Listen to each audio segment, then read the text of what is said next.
Syekh Husain Ali Asy-Syaikh, keturunan Syekh Muhammad bin Abdul Wahab. Dan turun-temurun mereka itu pihak kerajaan itu dengan anak keturun Syekh Muhammad bin Abdul Wahab itu terus bekerja sama. Awalnya berdiri Arab Saudi kan itu, Syekh Muhammad bin Abdul Wahab dengan Al-Imam Muhammad bin Saud. Jadi kan waktu itu Syekh Muhammad bin Abdul Wahab kan terusir dari kampungnya, kan diancam dibunuh. Nah orang ini sudah belajar dulu datang ke kampung Syekh itu. Apa kata keluarga raja ini, kerajaan ini? Dulu mereka bukan kerajaan kecil, cuma emir istilahnya kan, kayak emiran. Apa namanya, suku aja di Dariyah. Suku kecil. Suku kecil. Kesini Syekh katanya, kamu berdakwah di sini, kami akan membela kamu. Itu datang diundang, akhirnya sepakat mereka sumpah seperti berjanji. Syekh yang berdakwah ilmunya kami akan membela. Mulailah situ kan ketika dia berdakwah, suku-suku lain marah menyerang, dibela, perang. Sampai akhirnya suku-suku itu kalah. Dia pada kalau gini nggak terasa diurut kayak kemarin. Dia lulus-lulusan jadinya kan. Oke, ini bagian sih baru terasa. Hah? Kayak sudah Sendok. bukan Udah, terus lanjut Ustaz. iya. Itu mic-nya ada, jadi yang akhwat enggak dapat ini. Sudah dapat sudah. Sudah dapat. Suara enggak? Alhamdulillah. udah jelas kan? Suara gimana di sana?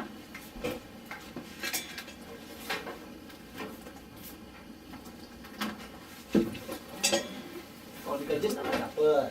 Masih dapat kita. Jadi Syekh dari situ kerajaan Arab Saudi itu berawal. Nah, sampai sekarang yang untuk agama yang banyak memegang itu tabu kepemimpinannya anak keturunan Syekh Muhammad bin Abdul Wahab. Kerajaannya keturunan Syekh Muhammad bin Saud, Imam Muhammad bin Saud. Jadi subhanallah ya. Apa namanya? Karena metode dakwah mereka bandingkan Syekh Muhammad bin Abdul Wahab itu kan metode dakwahnya tauhid dulu diajarkan. Dalam waktu yang tidak lama terbentuk kerajaan Arab Saudi itu. Bisa mereka menegakkan hukum Islam. Ikhwanul Muslimin udah 50 tahunan dari tahun 40 sekian itu. Ya, Hasan al-Banna sampai sekarang tidak ada satupun mereka bisa menerapkannya. Kepemimpinan tidak ada pada mereka, kekuasaan. Kenapa? Karena mereka tidak menerapkan sistem dakwahnya Rasulullah SAW. Syekh Muhammad bin Abdul Wahab itu dia memang berdakwah kepada akidah. Itu diajaknya manusia, sehingga Raja Muhammad bin Saud ini kan memang karena akidah itu dia terpanggil untuk membelanya. Iya, akhirnya diberikan kemenangan oleh Allah Subhanahu wa taala. Sempat runtuh, direbut oleh Turki Utsmani. Ya kan? Lari anaknya Abdul Aziz, King Abdul Aziz itu. Lari ke Kuwait. Di Kuwait itulah mereka menyusun kekuatan lagi, mereka berbagi berhasil. Nah, ini fase kerajaan Arab Saudi kedua.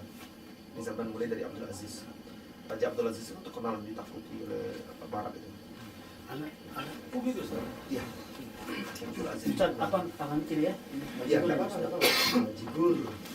Jadi kalau menurut Ustaz, kalau bisa Ini Bang Cikman. khilafah Islamiyah itu terlalu muluk-muluk enggak ada? Apa keinginan cita-cita itu tidak muluk. Dia akan menjadi muluk ketika orang berbicara khilafah, tapi caranya itu tidak benar. Jadi kayak orang banyak cerita aja berangan-angan. Tapi kalau ditempuh cara yang benar, sebenarnya kan tujuan Rasulullah bukan membentuk khilafah. Tujuan Rasulullah adalah mewujudkan hakikat ubudiyah, penghambaan diri kepada Allah. Rasulullah ketika di Mekah mengajak manusia itu tidak pernah berbicara masalah khilafah malah. Tapi ayo ibadati Allah, la ilaha illallah, Muhammad Rasulullah. Diingatkan kepada akhirat, surga dan neraka.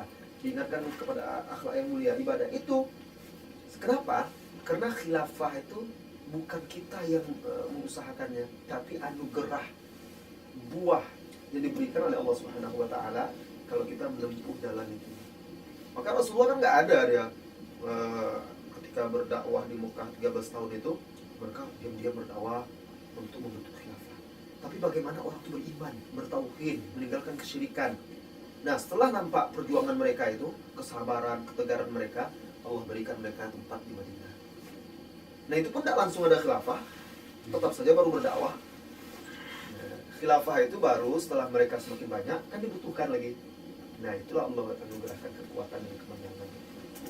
Maka, ada tidak ada khilafah, ibadah mentauhidkan Allah tetap wajib. Karena khilafah itu ibaratnya payung loh, ya kan? Nah, payung, ada tidak ada payung, kita harus tahu. Walaupun hujan, kita jalan aja terus. Seperti gitu, atau atap, harus fondasi dulu kan. Nggak mungkin langsung bisa atap tegak begitu saja tanpa ada fondasi, tiang dan lain sebagainya. Nah, kesalahan dakwah sebagai kelompok-kelompok Islam yang mengatakan ingin mendirikan khilafah dan segala macam, mereka tidak mendirikan fondasi, tidak mendirikan tiang-tiang dan dinding-dinding, tapi langsung itu.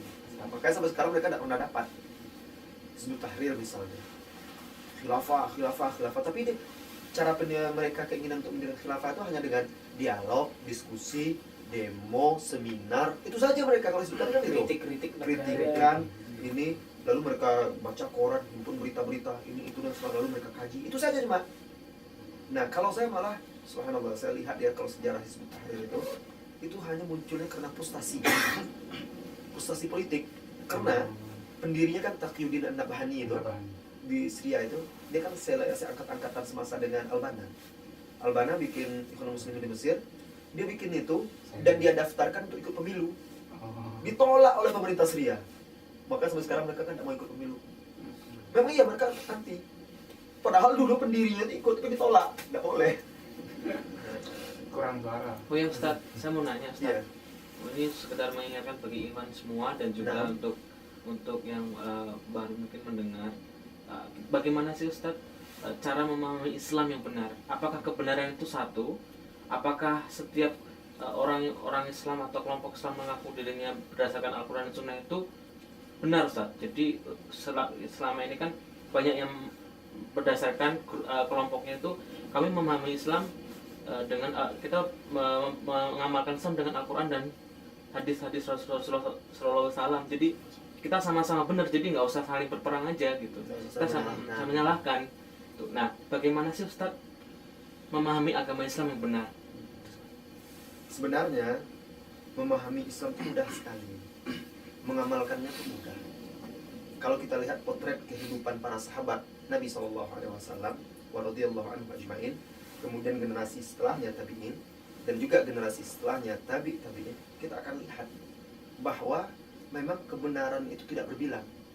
Kebenaran itu satu, hanya ada pada Allah Subhanahu wa ta'ala dan Rasulnya Sallallahu alaihi wasallam, serta manhaj sahabat atau ijma' sahabat, amalia sahabat yang memang dijaga oleh Allah Subhanahu wa ta'ala. Maka kita lihat para sahabat itu bukan tidak berbeda. Mereka juga berbeda pendapat pada sebagian masalah. Bahkan bukan hanya satu masalah, 2, 3, 4, 5 masalah. Mereka berbeda pendapat. Tetapi karena azas mereka itu sama, artinya mereka hanya tunduk kepada Allah dan Rasulnya Sallallahu alaihi wasallam, mereka tidak berpecah belah. Nah, seperti Abdullah bin Abbas radhiyallahu anhu, pernah dia menyampaikan satu masalah dalam masalah haji. Ada yang membantah dengan perkataan Abu Bakar dan Umar. Abu Bakar begini, Abu Umar begini. Yang disampaikannya hadis. Apa kata Abdullah bin Abbas radhiyallahu anhu? Saya khawatir akan turun hujan batu atau Allah akan menghukum kalian dengan batu dari langit. Saya katakan, qala Rasulullah sallallahu alaihi wasallam, kalian malah mengatakan berkata Abu Bakar, berkata Umar. Nah, ini dia prinsip. Ini dia kaidah dalam beragama. Kalau memang betul kelompok-kelompok itu mengaku mengikuti Al-Quran, mengaku mengikuti hadis Rasulullah Sallallahu Alaihi Wasallam, tidak mungkin wala wal barok mereka, loyalitas mereka itu dikaitkan dengan kelompok. Memang harus sakit ya Ustaz? Iya, memang seperti itu. Memang seperti itu. Karena orang, manusia itu tidak akan merasakan nikmatnya sehat, ya, nikmatnya sembuh, kecuali merasakan sakit. Wah, baru enak diurut nih. Setelah sakitnya itu. Ya, tadi kita lanjutkan yang tadi. Potong. Sampai mana tadi? Walal Artinya mereka hanya suka bertegur sapa, salam dengan orang-orang kelompok-kelompoknya saja. Nah, ini bukan seperti itu. Sahabat Ansor kan sudah ada kelompok juga dulu. Ada Ansor, ada Muhajirin. Nah, Ansor dan Muhajirin itu kan nama yang syar'i, kelompok yang syar'i. Tapi kalau seandainya kelompok, nama suatu kelompok membuat kaum muslimin terpecah belah, itu perkara jahiliyah. Kan pernah Rasulullah SAW marah kepada para sahabat ketika terjadi perselisihan karena orang-orang Yahudi ya yang memancing. Orang Muhajirin berkata, ya lil Muhajirin, wahai orang-orang Muhajirin, kemari. Datang semuanya. Orang Ansor juga berkata, hampir mereka lagi berkelahi. Apa kata Rasulullah SAW? Ada awal jahiliyah wa ana baina adhurikum. Apa ini? Kalian masih saja meneriakkan perkara-perkara jahiliyah. Padahal Ansor itu kan mulia, nama yang mulia, disebutkan di dalam Al-Quran. Muhajirin juga. Tapi ketika digunakan yang membuat terkotak-kotak, sama seperti kita salafi. Kalau nama itu yang membuat kita terpecah belah, bukan manhajnya yang membedakan kita, itu tidak boleh. Apa arti sebuah nama? Yang penting itu kan hakikatnya. Menisbatkan diri kepada Ansor itu mulia, menisbatkan diri kepada Muhajirin itu mulia, dijamin, diampuni di dalam Al-Quran. Tetapi ketika itu membuat perpecahan, dia panggil ta'assub, fanatik, ditegur oleh Rasulullah SAW. Nah, tidak akan ada yang akan bisa menyatukan kaum muslimin walaupun berbeda ras, suku, bangsa, barangkali organisasi yang mewadahinya, selama mereka tidak merujuk kepada Al-Quran dan Sunnah sesuai dengan pemahaman para sahabat. Kalau sekarang kan yang seperti kata Anam tadi itu, kelompok ini mengaku kami juga Al-Quran dan Sunnah. Ini mengaku Al-Quran dan Sunnah, tetapi Al-Quran dan Sunnah versi pemahaman kelompok dia. Mereka punya doktrin-doktrin. Ayat Al-Quran itu begini loh menurut pemahaman kelompoknya. Hadis itu begini loh menurut pemahaman syekhnya. Yang kelompok lain begitu juga, dia punya guru. Nah, Al-Quran dan hadis menurut pemahaman gurunya, bukan pemahaman para sahabat. Tabi'in. Nah, yang membedakan dengan manhaj salaf adalah berpegang teguh dengan Al-Quran dan Sunnah, dengan mengikuti pola pemahaman para sahabat Nabi SAW. Karena sahabat Nabi kita diperintahkan mengikutinya di dalam Al-Quran, di dalam hadis-hadis. Sementara ulama-ulama tidak diperintahkan kita mengikutinya, kecuali kalau mereka itu sesuai dengan Al-Quran dan Sunnah. Para sahabat misalnya, di dalam surat At-Taubah ya, Allah Subhanahu wa taala berfirman, "Was-sabiqunal awwalun minal muhajirin wal ansar walladzina ittaba'uuhum bi ihsanin radhiyallahu anhum wa radu an." Orang-orang yang terdahulu dari kalangan muhajirin dan ansar, dan orang-orang yang mengikuti mereka dengan baik. Harapan kita hanya itu, orang-orang yang mengikuti mereka dengan baik. Kita bukan muhajirin, kita bukan ansar. Tetapi barang siapa yang mengikuti mereka dengan baik, Allah ridho kepada mereka dan mereka ridho kepada Allah. Itu langsung tazkiyah dari Allah Subhanahu wa taala, rekomendasi agar kita mengikuti para sahabat itu. Bahkan di dalam surah An-Nisa Allah ancam orang yang menyelisih jalan para sahabat. Mana ada ulama disebut langsung. Yang ada itu disebutkan itu atiullah wa atiur rasul wa ulil amri minkum. Kan itu adanya. Ulil amri itu termasuk di situ pemimpin dan ulama. Tetapi secara khusus tidak ada seperti para sahabat. Ini menunjukkan bahwa kita diperintahkan mengikuti Al-Quran, hadis dan para sahabat, karena sahabat itu sudah dijamin. Sementara ulama lain tidak. Ulama lain kita ikuti kalau dia mengikuti Al-Quran dan Sunnah. Ini perbedaannya. Jadi dengan mempelajari Islam berdasarkan atau bersumber dari Al-Quran, Sunnah dan pemahaman serta perbuatan sahabat, itu memudahkan kita mempelajari dan mengamalkannya. Kalau kita mengikuti mazhab kelompok-kelompok tertentu, itu berat. Kenapa? Karena mereka memahami sesuai dengan standar kelompoknya. Akhirnya ayat-ayat itu terkadang dipaksakan mengikuti mazhab itu. Bahkan sampai-sampai kalau yang fanatik itu seperti dalam mazhab Abu Hanifah, setiap ayat Al-Quran, setiap hadis yang berbeda, yang menyelisih perkataan imam mereka, itu harus ditakwil. Harus ditakwil itu harus disesuaikan maksud dan tujuan ayat itu dengan perkataan imam. Bukan perkataan imam itu harus mengikuti itu. Sampai seperti itu. Nah, ini berbahaya. Akhirnya apa? Akhirnya hukum itu menjadi berat. Contoh beratnya, kalau di dalam mazhab Syafi'i, bersentuhan antara laki-laki dan perempuan bukan sengaja bersentuhan, kalau tersentuh batal wudhu. Bayangkan susahnya kalau pergi haji fanatik terhadap mazhab Syafi'i. Bagaimana mau tawaf? Laki-laki perempuan bercampur bau semuanya kan? Mau wudhu jauh tempatnya, susah, tidak selesai nanti. Nah, kan begitu. Tapi ketika dia mengikuti Al-Quran dan Sunnah, ternyata tidak ada dalil dalam Al-Quran yang menunjukkan batal. Bahkan di dalam hadis Rasulullah diciumnya istrinya, pergi dia sholat tanpa berwudhu. Kan bukan sekedar menyentuh, cium itu sentuhan khusus. Ya kan? Diciumnya istrinya, pergi dia sholat ke masjid tanpa berwudhu lagi. Kan jadinya ringan kalau kita mengikuti amalan Rasulullah SAW. Tapi mengikuti mazhab kan berat. Kadang-kadang suami istri itu kan, kalau di mazhab Syafi'i, orang-orang mengaku mazhab Syafi'i di Indonesia, Jadi dia sudah wudhu, suaminya diusir-usir, jangan dekat-dekat sini. Kita batal. Nanti. Ya pernah saya. Iya kan gitu kan. Kan kasihan kan Rasulullah itu biasa dia baca Quran di pangkuan Aisyah.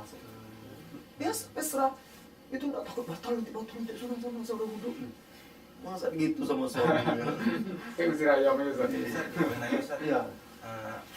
pernah nih ditanya mengenai apa kaum salaf, kenapa kaum salaf hanya mengedepankan ilmu, sedangkan yang sekarang kan banyak Pakistan, Palestina gitu kan yang diserang gitu. Peran salaf di situ di mana gitu Ustaz? Maksudnya dalam rangka apa gitu? Apakah dia memberikan bantuan ataukah memberikan apa gitu? Jadi orang itu, kenapa orang salaf itu kalau berjuang mereka tidak suka dipublikasikan? Itu satu. Karena mereka ulama-ulama salaf itu dan pengikut-pengikut mereka berjuang cukup Allah tahu. Di mana tempat terjadi musibah yang menimpa kaum muslimin, peperangan diceknya di apa, itu malah Arab Saudi itu yang paling banyak menyumbang. Ya, satu pesawat itu diceknya di mana segala macam. Bahkan pejuang-pejuang mujahidin yang kuat-kuat yang perkasa-perkasa itu dari orang-orang salafiyin. Itu seperti Syekh Abdul Razak itu veteran perang Afgan itu, Abdul Razak Al-Badar itu terjun dulu waktu jihad lawan Rusia, lawan Uni Soviet dulu itu, bukan sekarang. Bahkan yang pertama kali memandukan jihad melawan Soviet itu dulu itu adalah Masyaikh Salafi, Syekh Jamilur Rahman. Iya, kalau mati gugur insya Allah mati syahid. Yang Ustaz Abu Ihsan katanya ikut ya, Ustaz. Iya, itu bukan orang-orang itu, maksudnya bukan orang-orang partai-partai apa semua, tapi orang-orang Salafi ini yang pertama. Nah seperti di Palestina itu juga. Katanya pernah dengar katanya kaum Palestina tuh suruh hijrah ke negara mana gitu, tapi ada semacam kaum jadi istilahnya Iya, memang Syabani pernah menyarankan seperti itu. kok gitu gitu. Nah sekarang begini aja, Palestina dengan Mekah mana yang lebih mulia, Mekah atau Palestina? Mekah. Rasulullah kok hijrah ditinggalkan di Mekah ke Madinah? Apa bedanya kan? Apa salahnya kalau niru Rasulullah? Karena tidak mungkin kita di situ. Rasulullah kan tidak mungkin menegakkan Islam di Mekah. Hijrah dia ke tempat di mana mereka di situ nyusun kekuatan. Apa salahnya mereka hijrah dulu? Dari situ karena mereka memang tidak bisa di situ berjuang, tidak bisa menegakkan agama. Jadi kalau mereka mau berpikir, kenapa mereka katakan orang salaf itu kenapa asik-asik ilmu saja? Dengan ilmu itulah sikap orang salaf menjadi benar. Mereka bersikap tanpa ilmu. Kalau mereka mau berpikir kan, apalah artinya Palestina dibandingkan dengan Mekah? Nggak ada apa-apanya. Mekah itu satu sholat di masjid itu 100.000 pahalanya. Masjid Nabawi 1.000. Palestina di Masjid Baitul Maqdis cuma 500. Kiblat kita mana? Mekah. Rasulullah sholat. Terpaksa Rasulullah tinggalkan. Akhirnya Allah berikan lagi kemenangan. Nah seharusnya mereka paham. Ketika Syekh Al-Albani menyarankan seperti itu, dan Syekh Al-Albani tinggal dekat sana, dia tahu kondisi itu. Kan Yordan itu berdampingan dengan Palestina. Dia tahu. Nggak memungkinkan kaum muslimin di situ itu untuk menyusun kekuatan. Belajar aja agama nggak bisa, susah. Perang berkecamuk gitu. Bagaimana akhirnya tumbuh generasi kalau pemuda-pemuda Palestina itu, mereka buat perempuannya pakai baju ketat-ketat, itu nggak mengamalkan Islam. Bagaimana mau diharapkan? Baguslah mereka dibina lagi, mereka akan kembali berjuang. Nah itu satu. Kemudian kedua, baca sejarah. Kita sampaikan kepada mereka. Dulu di zaman Salahuddin itu hampir setengah abad lebih itu Palestina itu di bawah kekuasaan orang Nasrani. Hampir 100 tahun itu. Hampir 100 tahun, hampir 1 abad itu. Lama tidak pernah ada sholat Jumat di situ. Nggak bisa. Memang nggak bisa kaum muslimin di situ. Sampai akhirnya Salahuddin berjuang yang mulai dari Muhammad bin Az-Zaki, pendahulu dia, diteruskan oleh Salahuddin Al-Ayyubi, sampai akhirnya berhasil mereka rebut. Sekarang Palestina itu dijajah oleh orang Yahudi belum sampai 1 abad lagi. Tahun 40 berapa diserahkan oleh Inggris? 46 ya? Berapa? Setengah abad baru ya? Kita harus sabar. Perjuangan Salahuddin itu bukan dari dia memulai. Sebelum dia, Mahmud bin Az-Zaki, atasan dia. Meninggal itu dilanjutkan oleh dia estafet gitu. Sampai akhirnya bisa merebut itu. Dan waktu itu kaum muslimin nggak ada di situ. Nah, jadi nggak masalah itu. Seperti itu. Malah berjuang di situ terus, orang-orang Palestina tidak bisa belajar. kapan mereka menjadi ilmuwan? Di situ mereka ditindas ini apa dan segala macam. Nah, jadi ketika seperti para ulama itu memberikan fatwa seperti itu, mereka memandang jauh ke depan dengan berdasarkan ilmu-ilmu para ulama dan menyatakan kepada amal Rasulullah SAW. Jadi subhanallah, kita lihat itu ya, fatwa-fatwa ulama-ulama kita itu luar biasa sebenarnya. Kenapa? Karena mereka itu hati mereka itu memang tulus untuk Allah. Coba bayangkan di Palestina atau perjuangannya. Al-Fatah dengan Hamas itu bisa mereka saling berperang. Bukan berperang maksudnya berdebat gitu. Ini tukar-menukar peluru, tembak-tembakan, saling bunuh, saling culik. Apa yang mereka perjuangkan? Benar mereka memperjuangkan itu kan. Hamas itu orang Ikhwan ya, KS. Orang Ikhwan salah sebut saya. Orang Ikhwan Muslimin di situ. Apa yang mereka perjuangkan? Setelah mereka menjadi Perdana Menteri, nggak juga tegak hukum Islam. Kan ya Perdana Menteri mereka kan? Mana hukum Islam yang ditegakkan di situ? Kesyirikan masih ada, bahkan di situ itu ada madrasah tahfiz salaf. Itu diusir oleh orang-orang Hamas. Mereka cuma membuat sekolah tahfiz. 30 orang penghafal Al-Quran itu diusir. Ditutup madrasahnya. Itu dijadikan markas partai. Iya. Malah yang dilulukan ini Ustaz ya, Hizbus Syaitan itu Ustaz. Iya. Nah kenapa? Karena mereka tidak temukan satu komunitas yang mereka anggap penghalang jalan mereka untuk ketampuk kepartaian itu, jabatan itu, kecuali Salafi itu. Karena Salafi bukannya mencari jabatan, dia ingin ini loh Islam. Dan kenyataannya Ikhwanul Muslimin di Mesir sekarang mereka menang pemilu. Menang 60% tapi udah bilang kami nggak akan menegakkan syariat Islam. Mana? Memang Iya, mereka udah bilang gitu. Memang dari awal. Iya. Ya walaupun mereka menang, kami nggak akan menegakkan syariat Islam. Jadi tenang aja orang-orang Kristen, tenang aja gitu. Jilbab juga nggak akan kami Apa paksakan. yang akan diperjuangkan kalau gitu? Udah terserah ya. Nggak ada ya, kalau insya Allah kalau Salafin, kalau mereka berjuang, mereka akan menegakkan syariat Islam. Karena memang itu cita-cita kita. Tapi caranya kan harus menempuh jalan Rasulullah SAW itu. Jadi di menurut Salafin itu tidak ada keanggotaan, grup itu. Nggak ada. Jadi Siapa namanya saja. Ahlus Sunnah wal Jamaah itu siapa sih Ustaz? Apanya? Ahlus Sunnah wal Jamaah itu siapa sih Ustaz? Ahlus Sunnah itu sesuai namanya kan. Sunnah itu kan jalan hidup Rasulullah SAW. Ahli itu kan pengikut. Jadi Ahlus Sunnah wal Jamaah itu terserah orang siapa, nggak ada ke kartu anggota apa semacam. Yang penting dimanapun dia berada, di Jepang, di Amerika, selama dia itu mengikuti Al-Quran, berpegang teguh dengan Al-Quran dan Sunnah, kemudian berjamaah bersatu di atas Al-Quran dan Sunnah, itu adalah Al-Sunnah wal Jamaah. Oleh karena itu Rasulullah ketika ditanya siapa mereka, humul jamaah, mereka itu adalah al-jamaah. Jamaah itu banyak artinya. Jamaah itu bisa kelompok yang banyak. Di zaman Rasulullah memang mereka adalah kelompok yang banyak. Tapi di masa-masa berikutnya jamaah itu adalah seperti yang dikatakan oleh Ibnu Mas'ud, al-jamaah ma wafaqal haq wa in kunta wahdak. Jamaah itu yang sesuai dengan kebenaran walaupun seorang diri. Nah, walaupun engkau sendiri tapi mengikuti kebenaran, kamu jamaah. Karena jamaah itu artinya bersatu di atas kebenaran. Oh, jadi bukan semacam ada kelompok gitu. Kelompok yang banyak bukan. Jadi kita Ahlussunnah wal Jamaah bukan kelompok tertentu. Kan kadang orang ada kata, kami boleh masuk ke salaf. Ngapain kok masuk salaf? Ini bukan harus dibaiat, bukan harus ini, itu dan segala macam. Hadir silakan. Karena orang Islam itu kalau dia di atas fitrahnya, dia Islam, tidak melakukan kesyirikan. Kalau hanya sedikit-sedikit melakukan bid'ah kecil, itu belum keluar dari manhaj salaf. Dia salafi. Nah, ya, misalnya dia hanya sekedar niat pakai usolli, itu karena ketidaktahuan dia. Hukum asalnya dia Ahlus Sunnah wal Jamaah, karena hukum asalnya kita kan mengikuti Rasulullah SAW. Lain halnya kalau dia sudah ikut kelompok-kelompok tertentu yang bid'ah besar, baru itu bisa mengeluarkan orang dari manhaj salaf. Dan maksiat itu tidak mengeluarkan orang dari manhaj salaf.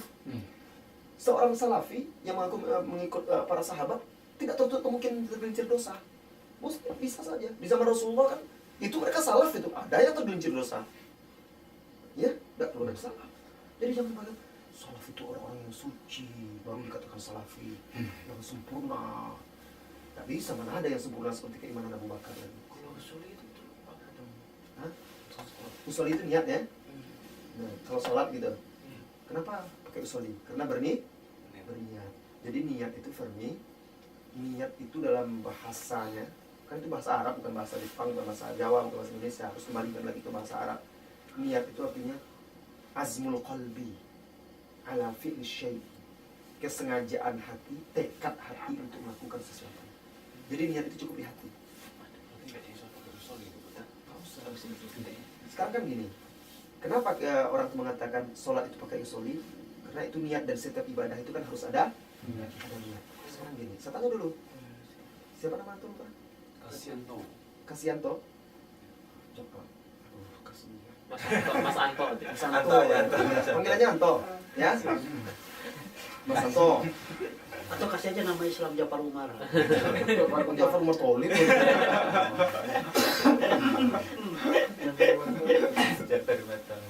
Jadi Anto, Sampai gini, senyum itu ibadah atau bukan? Ibadah, karena dapat pahala, sedekah. Antum, kalau senyum sama temannya niat dulu nggak? Sengaja aku senyum simpul untuk Mas Anwar Karena Allah. karena Allah. Niat nggak? Mungkin orang niat gitu kan. Waktu sedekah nggak? Berinfak.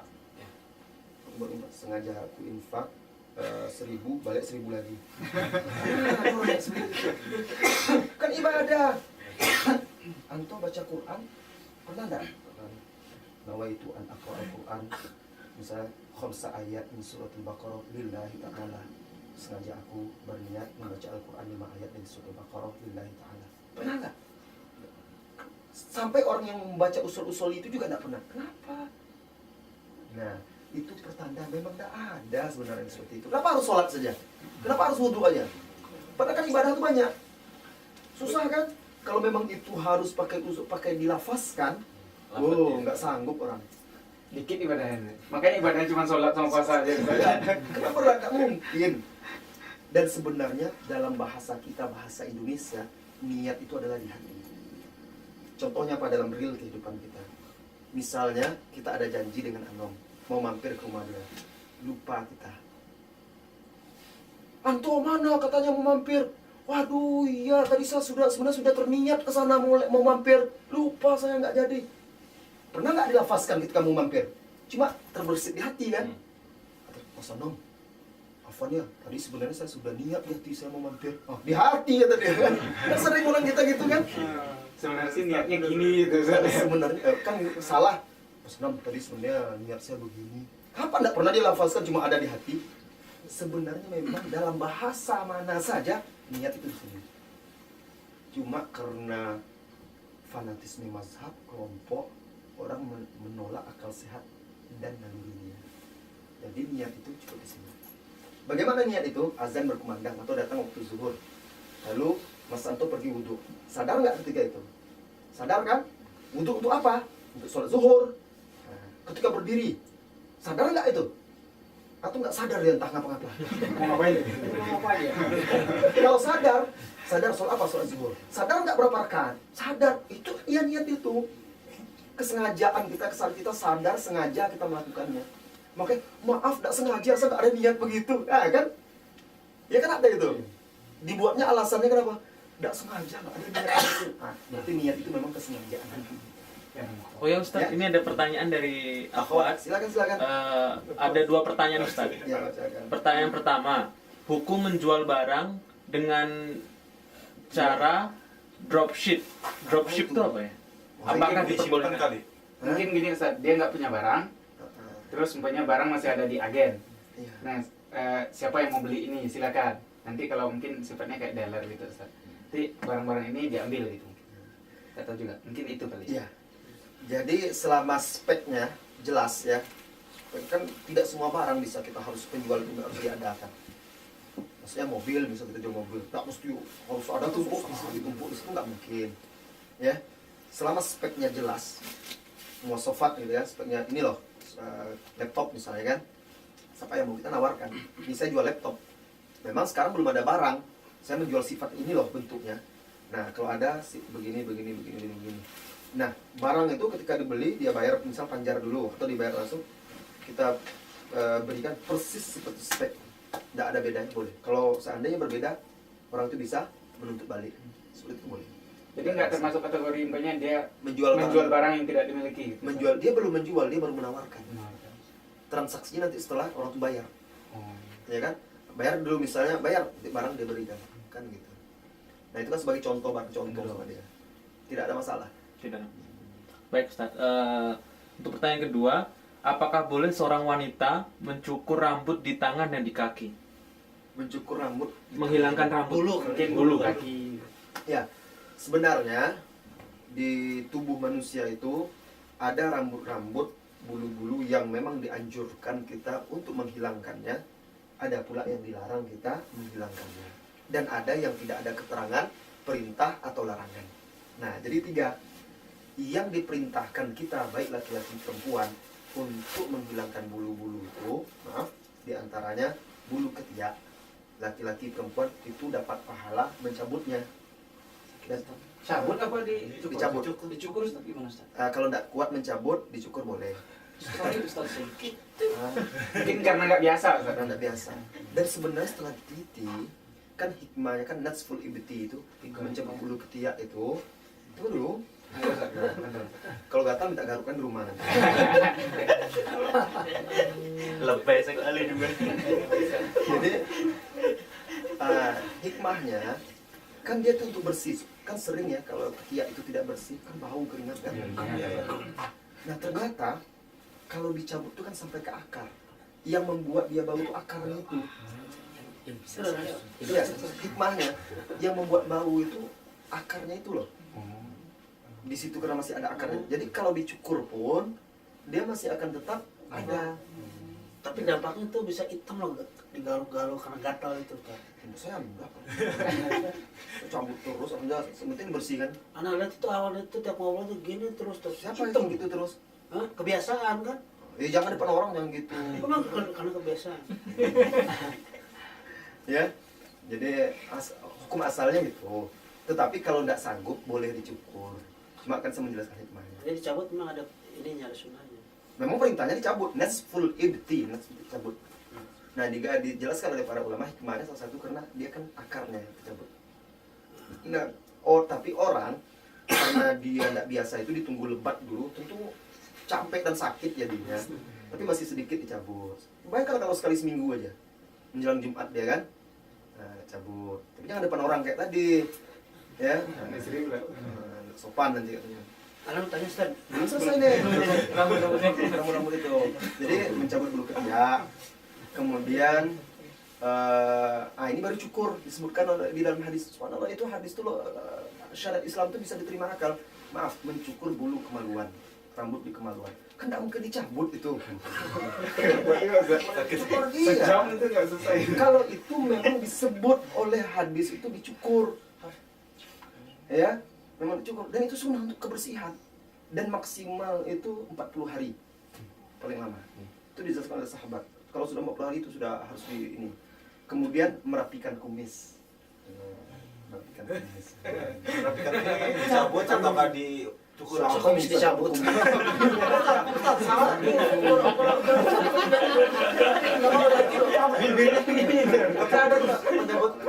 Oh gitu. Pakai selotik. Sunnahnya merapikan. Silakan, cuma tidak ada keterangan. Bisa pegang Dicukur. Dapat pahala itu. Nggak ada ya. Febri juga udah ada ya.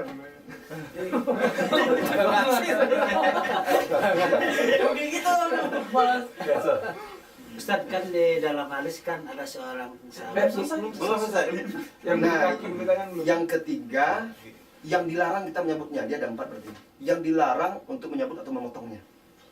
Nah, seperti kalau laki-laki jenggot, ya kan? Kalau perempuan alis.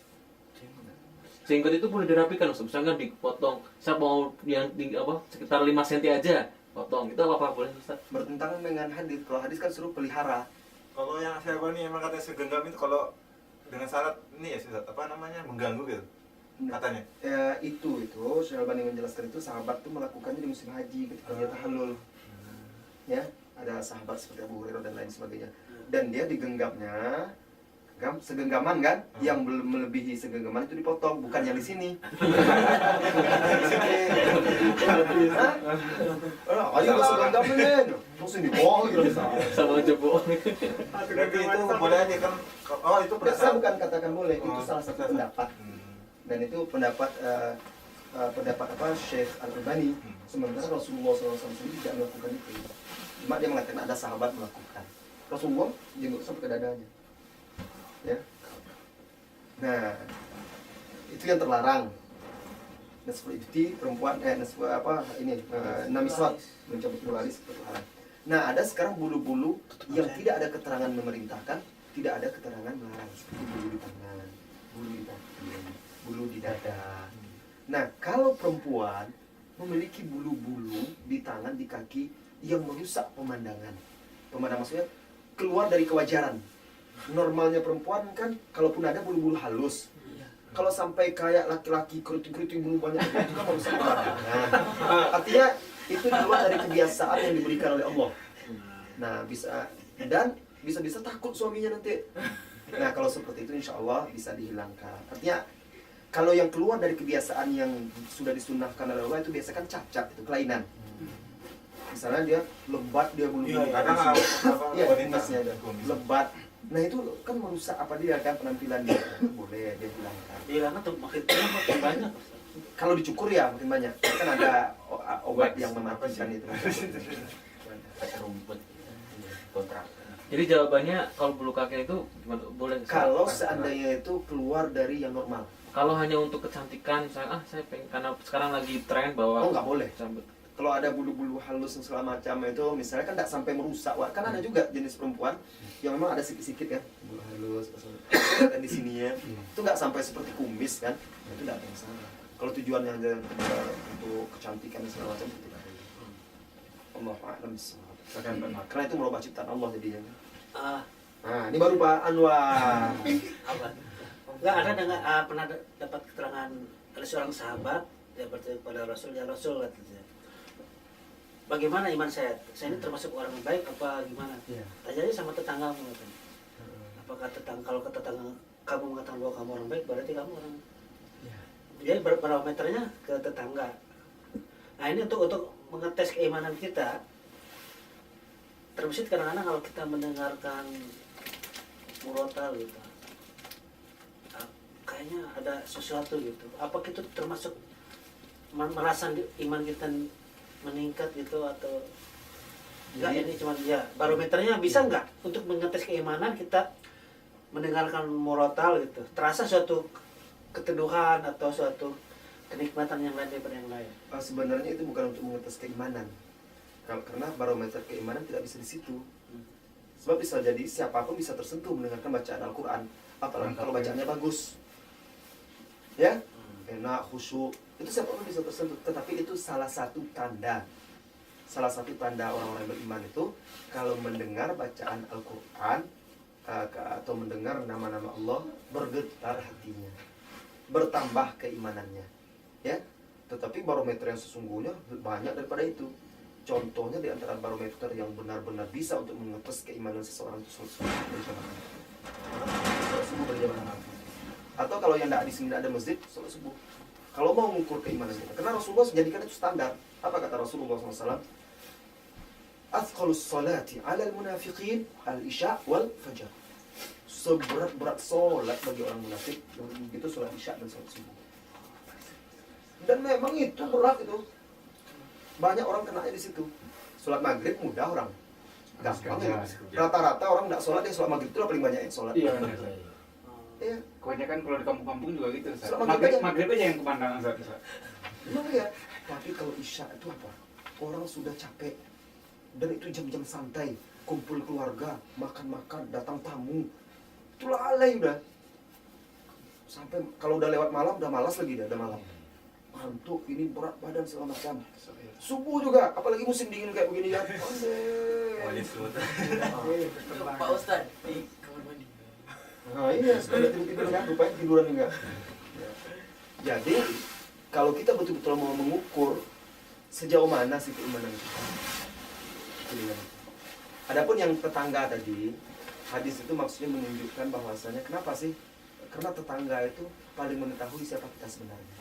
Dan yang bisa membaca diri kita itu orang lain. Itu punya secara akhlak aja, adab aja gitu. Akhlak, adab, dan juga kalau kita ingin menilai seseorang itu, salah satunya kan ada kan, Umar bertanya tentang seseorang, siapa yang kenal fulan? Ada yang mengatakan saya. Apa kata Umar?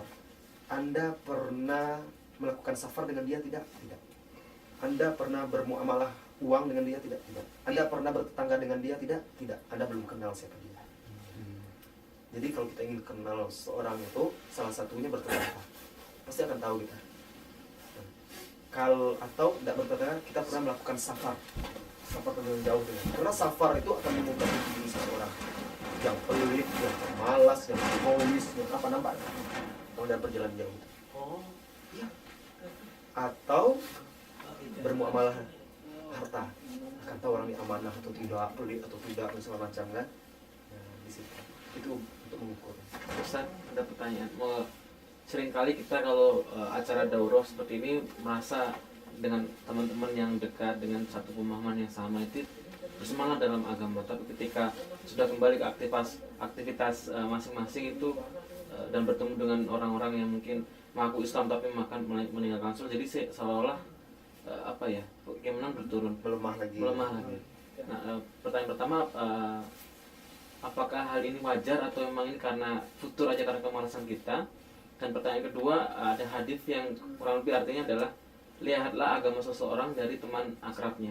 Teman akrabnya ini adalah teman yang seperti apa, Ustaz? Apakah teman yang setiap sehari-hari dia bertemu, bercengkrama, berkomunikasi, atau teman yang benar-benar hanya untuk menyampaikan masalah-masalah pribadi yang khusus, atau yang seperti apa teman akrab di sini, Ustaz? Secara bahasa itu, Ustaz. Ya. Jadi memang itu yang ditanyakan oleh sahabat juga, yang disampaikan oleh sahabat radhiyallahu anhu kepada Rasulullah SAW. Kami ini kalau bersama engkau ya Rasulullah, tambah keimanannya kuat semangat. Kalau mereka sudah meninggalkan itu melemah, itu sebenarnya wajar. Oleh karena itulah dianjurkan kita sering-sering hadir di majelis ini dan sering-sering kumpul-kumpul. Kalau sahabat itu kalau lagi lemah keimanannya, mereka berkata satu sama lain, halumma nazdadu iman, halumma nu'minu sa'ah, mari kita beriman sesaat. Apa maksudnya? Maksud menambah keimanan dulu kita. Baca Al-Quran satu orang dipelajari, atau ada yang baca hadis, baca ini saling mengingatkan. Itu. Nah, itu para sahabat juga merasakan seperti itu. Ketika mereka merasakan mulai futur, mereka kumpul. Kumpul untuk apa? Buat majelis. Majelis itu seperti nasihati ilmu apa dan segala macamnya. Memang itulah kondisi keimanan kita itu bertambah dan berkurang. Maka kita katakan itu suatu hal yang wajar pertama. Dan yang tidak wajar itu ketika keimanan kita terasa melemah, kita biarkan saja. Akhirnya semakin lemah. Kalau kita sudah merasa lemah itu, kalau kita apalagi di rantau seperti di sini ya, kita sedikit hidup di tengah orang-orang kafir, maka kita tidak boleh putus komunikasi dengan kawan-kawan kita. Sebab apa? Syaitan itu, yang syaitan ini, serigala itu, kalau kita lihat apa video-video hewan-hewan itu, kan singa misalnya, dikepungnya banteng itu kan, dia tidak berani kalau banteng itu ramai itu, tunggunya. Nanti yang tertinggal satu, terpisah, itu yang mereka santap.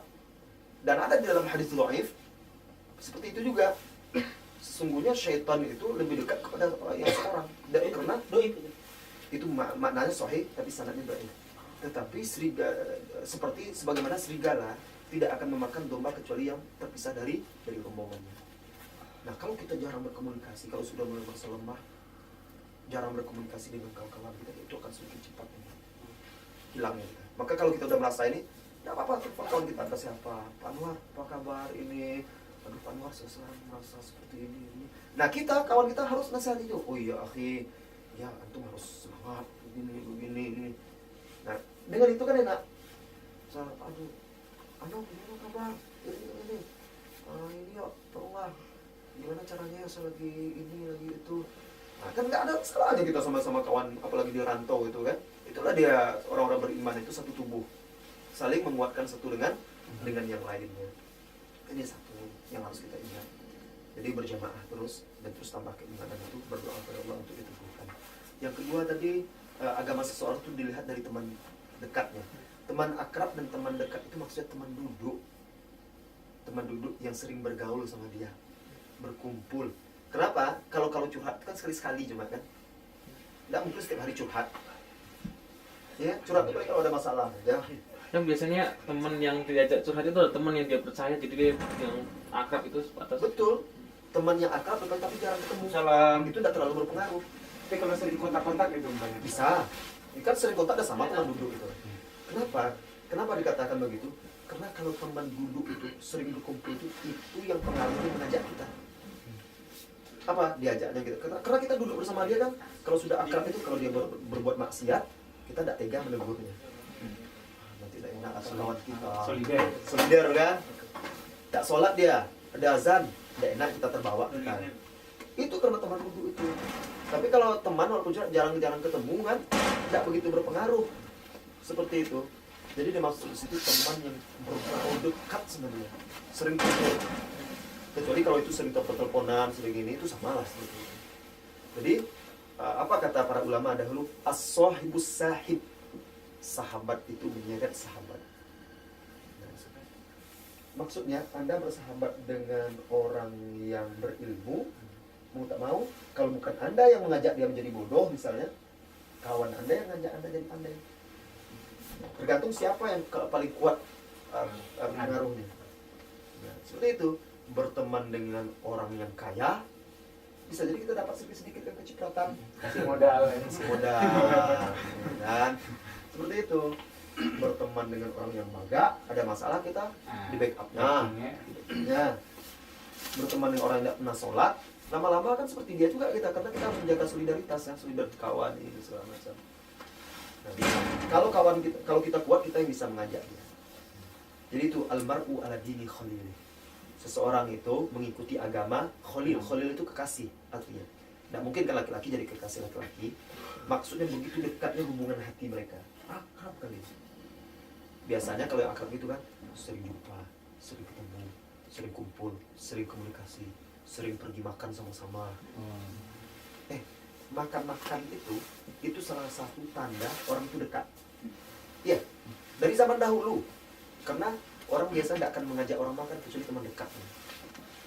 Maka Rasulullah SAW mengatakan, menganjurkan jangan berteman la tusahib illa mu'min wa la ya'kulu ta'amaka illa taqi. Jangan berteman kecuali dengan seorang mukmin. Maksudnya bersahabat, teman dekat. Dan kalau bisa jangan memakan makananmu kecuali orang yang bertakwa. Apa maksudnya? Biasanya orang yang sering diajak makan ke rumah itu pasti teman dekat. Tak mungkin kalau jarang-jarang diajak-ajak kan. Artinya berteman dengan orang yang beriman dan bertakwa. Itu bisa juga untuk apa ya, masalah tentang orang tua gitu. Ketika meninggal kan salah satu amal ibadah itu mendatangi sahabatnya gitu. Ya. Sama seperti itu kan? Apa pengertian Gimana? kalau misalkan orang tua kita meninggal gitu, salah satu amalan yang mungkin apa ya, kalau nggak salah seperti apa? Itu bakti. Kepada orang tua dengan cara mendatangi sahabatnya, seperti itu kan? Apa Bukan, pengertian? tetap menjaga hubungan persahabatan ayah kita dengan teman-temannya. Pengertian sahabat akrab itu sama seperti itu. Iya. Oh. Selama sahabat itu sahabat-sahabat yang baik. Nanti kalau tidak baik untuk apa kan? Oke. Tidak apa-apa. Siapa yang kuat anunya? Tidak terasa kaki ini. Agung, Saya biasanya pakai alat itu. Yang Wah, kaki ini. tidak terasa. Masalah ini. Akhwat ada pertanyaan? Belum ada Ustaz. Belum ada. Saya tanyakan lagi deh. Nggak mati kan ya? Apa? Mengenai jin, Ustaz. Jin? Iya. Dulu ada cuman yang ini, apa? Iya. Kemasukan jin di Jepang Kurang ini. kuat aja. Terus saya pengennya terasa sakit Pak Anwar. Kalau itu kan tadi belum begitu terasa sama. Ini refleksi lain. Hah? Kalau refleksi bukan. Oh bukan ya? Bukannya katanya Jadi yang sakit. oh bukan ternyata sakit. Bukan katanya kalau sakit itu pertanda Malah apa yang sakit. Mana nasihatnya yang Salah yang salah urutnya ntar Ustaz. Udah gini kakinya. Iya lah. Sakit terus sampai pulang. Bukan salah urut, nggak mau pulang gitu. Mau main screen. Nah masalah jin ya silakan. Cik Man nanya. Dia kemasukan jin. Terus waktu itu apa namanya? Kan khas Durikia ya, Ustaz ya. Waktu itu saya nggak ada kenalan. Yang merukyah. Iya, Ustaz. Terus belum ada Pak Alex, belum ada Pak Rudi. Oh, Bisa dipanggil gitu. Maksudnya gitu. Bisa merupiah kalau Waktu itu Ustaz, Nah ini baru terasa. apa namanya? Ada teman yang dianggap sering rajin sholat itu, Ustaz. Dia yang ini Mengobati. mengobati bacaan ini ayat kursi, Ustaz. dibilang kamu kecil, masih anak kecil katanya. Kata jin itu. Kata jin itu kok berhasil Pak. Terus yang obat itu terpaksa, aku nggak tahu pakai apa Ustaz, tapi menurut analisa saya, nah ini mungkin kalau bukan tapak suci atau margaloyo, nggak tahu apa sih yang ada kan sekarang. Margaluyu. Margaluyu. Kalau kami ada marga 9 juta, marga. Itu tapi Desa marga. Ini cuma perkiraan saya Ustaz. Ya, enggak. Karena jadi itu, tapi itu sembuh Ustaz. Dia bisa kasih terteriak itu apa jin sampai dia keluar minta ampun. Jadi waktu itu kan ini darurat Ustaz. Apakah itu dibolehkan atau gimana? Sebenarnya jin itu bisa aja keluar dengan oleh dukun-dukun, tetap bisa juga. Ya, karena kan kalau dukun itu ibaratnya kan jin lawan jin jadinya. Mana yang kuat, dia yang menang. Pertarungan antar jin lah kan di dunia persilatan mereka. Iya, jin sama jin. Nah, itu juga kok jadi agak kram jadinya. Iya, agak pas gini tadi agak terasa kram. Iya, sakit. Mungkin bagian Pegal. di pundak ya, daerah pundak. Jadi sebenarnya tidak bisa dikatakan darurat kecuali akan menyebabkan orang itu mati, apa tersiksa dan segala macam. Nah, masih ada cara-cara lain untuk itu ya. Apa namanya? Kalau seandainya orang itu diobati dengan cara-cara dukun itu, biasanya ada beberapa kemungkinan. Yang pertama, jin itu memang keluar karena kalah dia. Yang kedua, jin itu keluar dengan perjanjian. Maksudnya? Perjanjian dengan jin yang mengalahkan dia juga, bahwa dia itu keluar dengan syarat-syarat tertentu. Nah, ini kesyirikan nanti. Dan Itu biasanya yang dukun itu. Itu yang serius. Nah, itu yang sering. Dan biasanya kalau syarat itu tidak terpenuhi, dia akan balik lagi. Nah, dan syarat itu bukan berarti sesembahan, bisa dengan lafaz-lafaz mantra itu. Nah, kemudian yang berikutnya, bisa jadi jin itu keluar karena tersakiti oleh dukun itu kan, lari ya. Tetapi dia tetap akan mendendam kepada orang, di suatu saat dia akan balik-balik lagi. Nah, oleh karena itu jarang orang yang berobat dengan kedukun itu sembuh total. Biasa sering kampung-kampung lagi. Iya, balik lagi dia. Karena jin itu belum kapok dah. Dia karena hanya takut, sebenarnya makhluk itu hanya takut kepada Allah Azza wa Jalla. Nah, oleh karena itu tidak ada cara lain kecuali harus diruqyah. Tapi bisa juga kalau kita tidak bisa meruqyah, ada jin itu takut dengan jenis tanaman-tanaman tertentu, dan itu disebutkan oleh Rasulullah SAW. Seperti namanya Kistul Hindi. Itu ada dalam Zadul Ma'ad. Kistul Hindi itu seperti kayu yang baunya menyengat. Itu kalau orang kesurupan ditaruh dekat hidungnya langsung gini dia. Oh, sakit ya. Nah, biasanya itu untuk mengeluarkan jin yang mada. Jepang. Mada. Iya, bahasa Jepang terbaru. Mada itu keras kepala ya, pembangkang. Tidak mau keluar, dan biasanya kalau dia mengganggu bagian syaraf manusia. Nah, itu Kistul Hindi itu dijadikan serbuk, dicampur dengan minyak zaitun. Itu dibacakan ruqyah, diteteskan. Biasa keluar bersama bersin, dia bersin nanti keluar. Bukan kayak kemenyan itu, Sir. Bukan, itu bukan kemenyan. Itu ada di Indonesia jenis kayu. Tidak ada, di Arab. Di Oh, Arab, tumbuhnya di di India. Dindin ya. Kistul Hindi. Atau Rudul Hindi. India kan Hindi itu dia. Tapi namaannya seperti itu. Di Arab. Biasanya dulu saya kalau apa saya bawa. Kemudian ada lagi nama jenis tanaman sina. Daun sina maka, sina maki. Oh, yang untuk kita itu bukan. Bukan, itu hina. Ini sana atau sina maki. Nah, itu kalau jin itu di perut, bagian perut yang sakit diganggu jin, ya. Nah, itu ditumbuk, kemudian dikasih air, bacakan aja Al-Fatihah atau apa, kemudian diminumkan, itu keluar. Itu kalau kita tidak bisa meruqyah, itu membantu. Ya mungkin kita bisanya cuma Al-Fatihah kan, tapi kalau kita bisa ruqyah, bacakan aja. Insya Allah selesai. Masalah perdukunan sih, Ustaz, saya pernah dengar katanya kalau bagi yang mereka melihat itu dosanya hampir sama dengan yang pelakunya Melihat apa? Misalkan kayak kita ngelihat Hadir ke tempat dukun gitu. Nah, Terus beda kan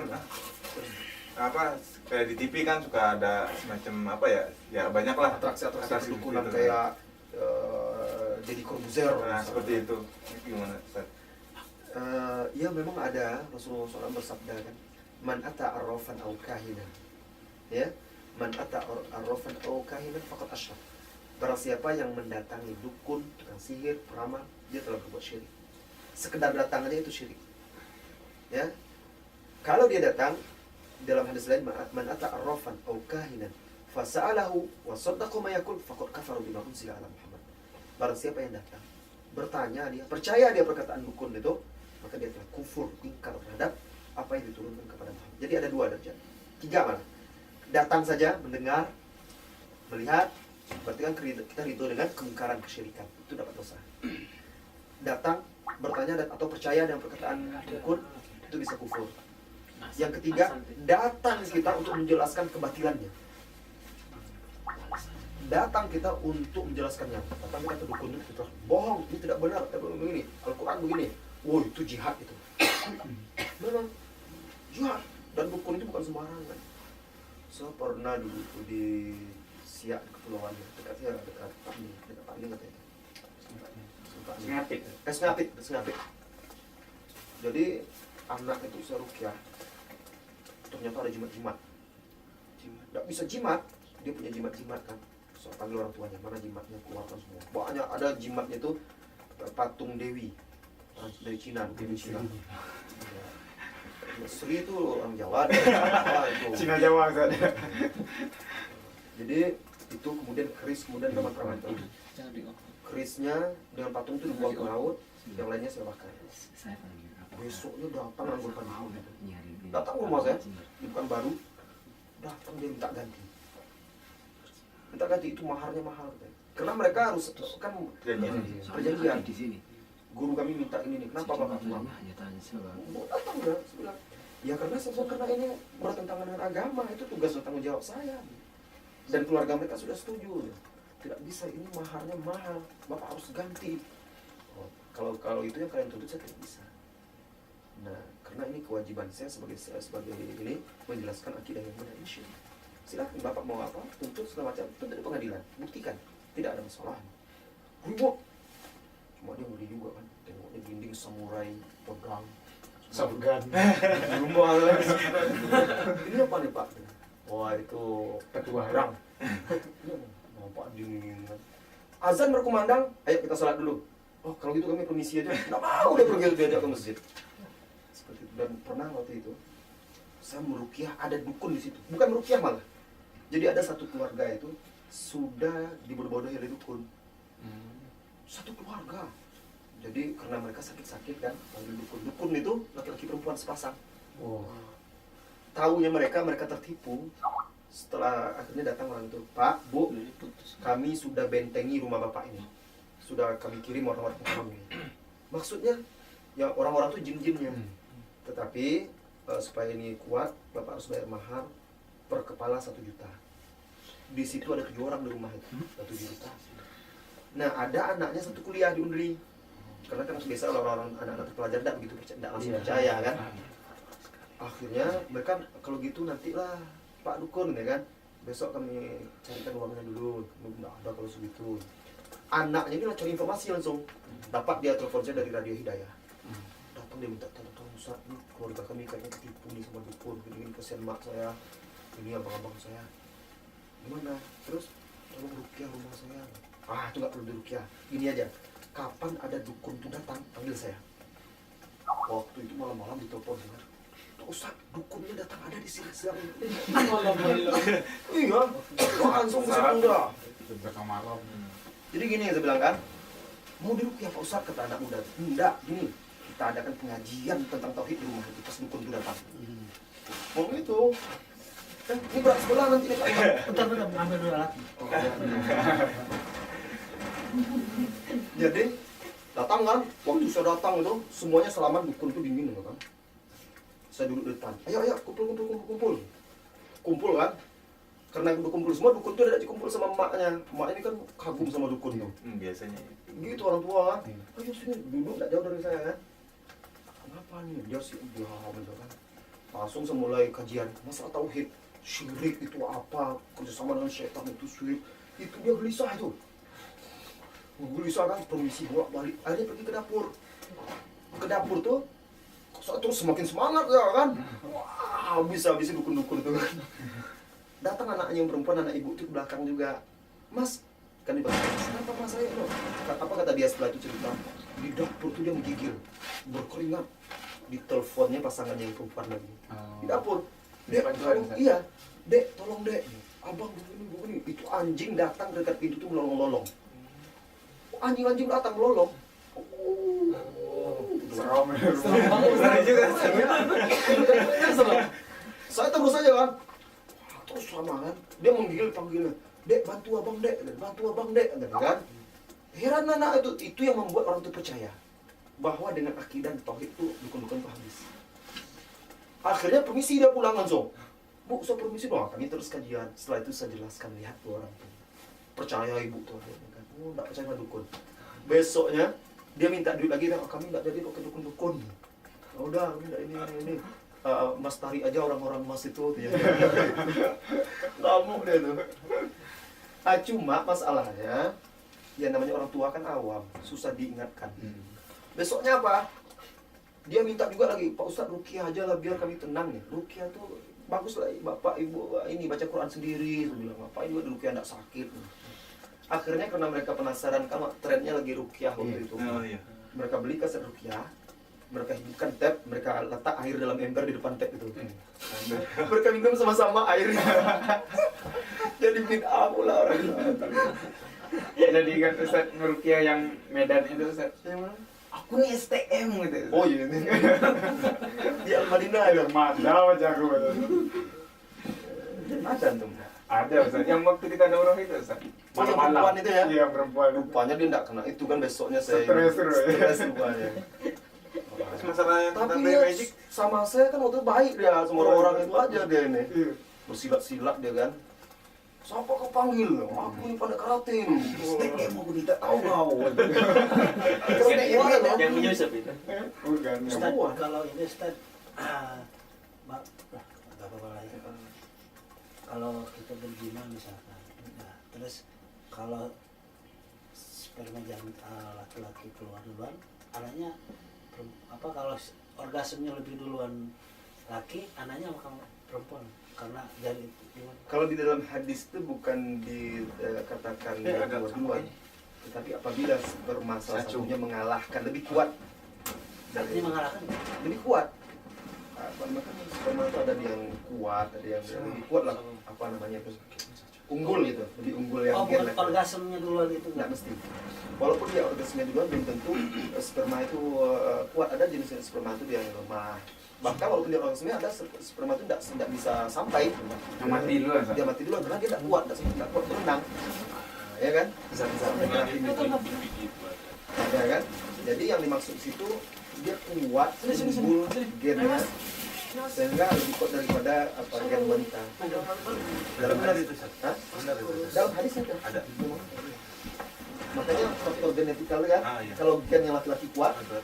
dia mirip dia karakter laki-laki dia. Dalam hadis seperti bukan siapa yang keluar duluan disebutnya, tapi yang unggul yang lebih kuat. Apabila ghalaba itu kan menang. Kan gini, ada satu keluarga anaknya perempuan semua.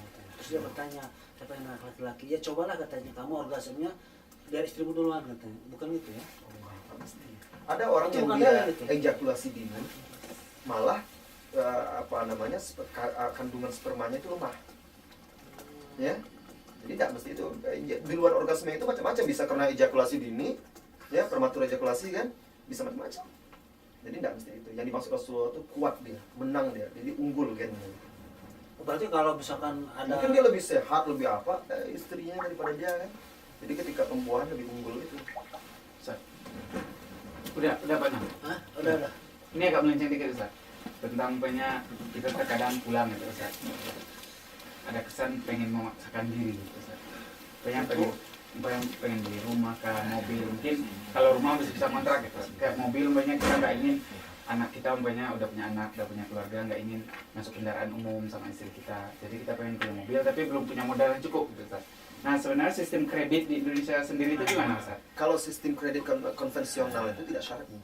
Seperti yang sekarang banyak di Indonesia, kita ngambil mobil, Ya. bayar DP sekian, nanti angsuran sekian. Tidak tergantung darurat misalnya. Tidak ada. Setelah umum kan bahaya. Didampingi. ada sumpit yang boleh tinggal. Di zaman Rasulullah kan gitu, kondisi seperti itu bukan darurat itu. Jadi darurat itu tidak menghalalkan sesuatu yang haram seperti itu. Jadi gini, sistem pengkreditan melalui finance itu, Iya. ya sistem pembiayaan konvensional itu, jadi pihak finance itu dia menjual sesuatu yang belum jadi milik dia, satu. Iya. Kemudian sebenarnya itu hanya muslihat untuk meminjamkan uang kepada orang itu. Kan dia tidak menjual. Iya, iya. Orang ini kan datang ke showroom. Iya.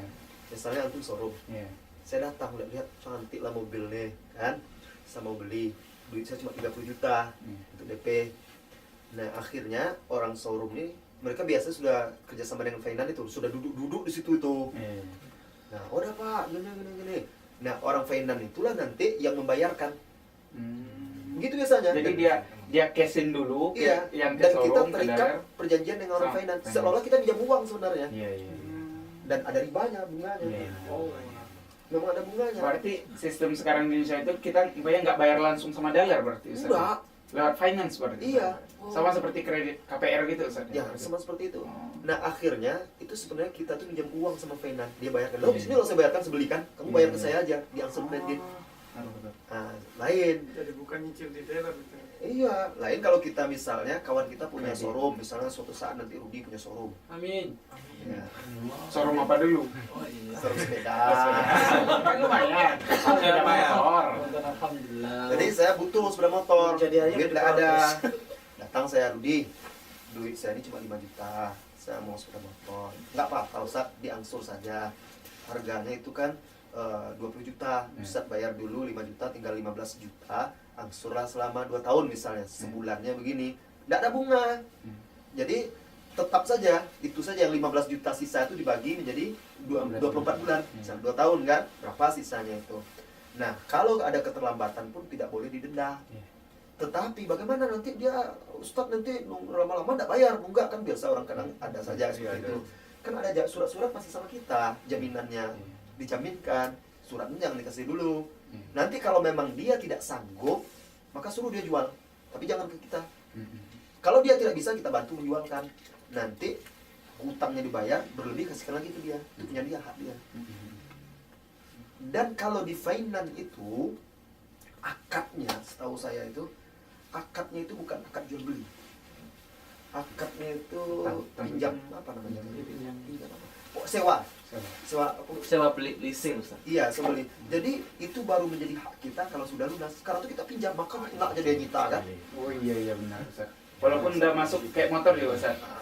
Udah masuk uang 10 juta pun mereka sita aja gitu. Nah, kalau dalam Islam tidak. Walaupun itu masih hutang, itu sudah jadi hak kita sudah beli. Oh, berarti belum ada riba dong ya? Iya, minjam dipinjamkannya ke kita itu. Cuma namanya saja. Oleh karena itu dulu tahun 2000 berapa gitu di Jakarta, pernah di orang-orang finance itu karena waktu itu trennya bank syariah. Iya. Mereka langsung mau meluncurkan Finance syariah. iya, pembiayaan syariah. Ini pengakuan dari mereka sendiri bahwa selama ini tidak sesuai syariah. Waktu itu FIF itu yang Iya. Iya. Yang mau Soal itu. Honda Ustaz. Oh, iya. mereka sendiri koran-koran kan bahwa mereka sedang merancang sistem finance syariah. Ini pengakuan mereka bahwa selama ini tidak syariah. Ustaz, gak ada penyakitnya, kayaknya gak ada yang sakit. Ya, Emang ada yang sakit. Ya, Terus Ustaz, kembali ke Bentar, bentar dikit lagi bang, nyambungan dari bang. kalau yang sakit itu dikaitnya langsung jernih. Enggak apa ya. Bapak kuat tadi itu. Iya. Oh, gitu. Terus umpamanya gini Ustaz, Ya. ada saya nih ngutang nih, Rudi punya showroom. Ya, Saya motor lah. apa? Rudi bilang kalau antum mau cash 10 juta, tapi kalau mau kredit 12 juta gitu. Nah, itu gimana Ustaz? Boleh. Dalam mazhab yang 4 dan mazhab mayoritas sahabat. Boleh. Itu boleh. Siapa yang gelarkan aja? Asal jangan ada bunga. Kayaknya taruh aja gini mengganggu, taruh aja Tapi kan sini. tetap nanti Mau ambil gitu. Konsen. berlebih itu bukan bunga yang jelas kan apa namanya lebih itu bukan maksudnya ketika dia akad ya saya ambil yang kredit. Yang kredit itu kan 15 juta, tapi 19 juta itu aja dibayar, tidak ada lebihnya. Kecuali dia bilang harganya ini 10 juta, dia beli 11 juta, nanti ada lebihnya. Harganya kredit 15 juta, tapi dia bayar 15 juta 500. DP 500. Lain diakad, lain dibayar gitu Ustaz ya. Nah, kalau dari awal Kalau akad udah tetap nggak salah. kita sudah akadkan ini, kalau kita cashkan 10 juta, tapi kalau kita kredit Ini salah satu akadnya. 12 juta, berarti kalau dari awal akad itu sudah kita jelaskan, mereka pilih yang kredit, berarti insya Allah nggak Nggak salah. masalah. Itu namanya bayi taksib di dalam Islam yang dibolehkan. Berarti bukan dua akad Ustaz ya? Bukan, karena kan belum akad lagi. Iya, iya. Akadnya ketika sudah oke. Sudah milih yang mana? Nah, itu baru akad. Dua kan nggak boleh. Dua akad nggak boleh. Jadi Syekh Nurul mencontohkan gini.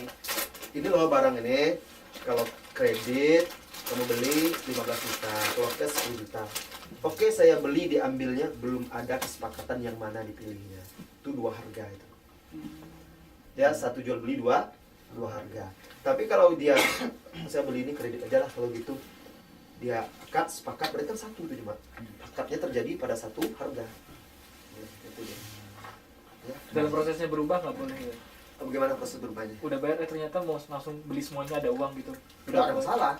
Ya, tidak ada masalah. Bisa saja kita kredit setahun, ada uangnya kita lunasi bagus lah. Ya, tidak ada masalah. Tapi tetap harganya sama kan gitu. Tidak ada masalah. Jadi yang terjerat riba itu, terjerat hukum riba itu yang pinjam juga sama Ustaz. Gimana? Kan dalam hadis disebutkan akiluhu wa mukiluhu wa syahidaihi wa katibuhu. Orang yang memberi riba, orang yang memakan riba, saksinya dan juru tulisnya. Kena. Apa nggak berlaku hukum dalam keadaan kepeperingan seperti makan babi juga kan sebenarnya? Yang makan babi itu kalau tidak ada lagi yang dimakan mati dia. Itu baru kepepet makan babi. Kalau ini juga misalkan ya Masa mati dia kalau tidak naik nggak mati sih, cuman Memaksakan untuk solusinya cuman bisa pinjam uang rentenir. Solusi apa gitu? Uang Enggak, dok, mati dia enggak gitu. enggak. Ya enggak darurat dong. Ya. Dibolehkan makan babi itu kalau dia enggak makan itu mati dia. Berarti ini darurat hanya untuk makanan ya. Bukan. Misalnya kondisinya. Antum kalau enggak minjam di situ mati antum.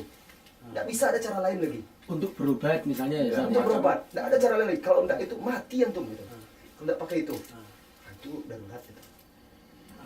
Terus Gitu. setelah Sekarang misalnya kan seperti itu. Kita mau bikin rumah, enggak ada, atau bikin modal. Mau usaha enggak ada lagi. Kata-kata darurat Ustaz, saya pinjam kemana-mana, kawan-kawan enggak ada, terpaksa ini. Siapa yang memaksa antum modalnya harus segitu?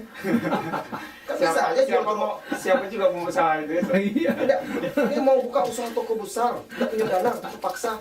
Buat aja jual nasi di pinggir jalan, kan bisa. Modalnya ringan. Iya sih. Halal. Cukup kan? Kan gitu, maksudnya siapa yang maksanya segitu? Gengsi Ustaz. Inilah yang dikatakan darurat itu mana kan gitu. Itu belum dikatakan darurat. Karena kita sebenarnya tanpa itu pun kita masih bisa hidup. ya bisa cuman ya gini-gini.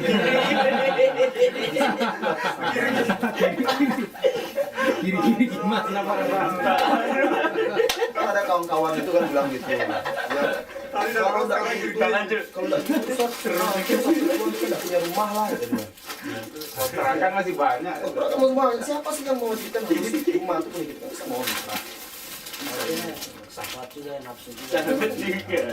Dan pada kenyataannya subhanallah, saya lihat ikhwan yang ada ikhwan itu yang luar biasa itu, saya kagum dengan pemuda itu. Jadi dulu dia kan pemadam kebakaran, itu diolok-olok terus karena dia bikin bot kan. Di pemadam kebakaran nggak boleh, karena itu bisa memicu api. Loh kok bisa ya? Itu kata bosnya gitu, pemadamnya panggil kan.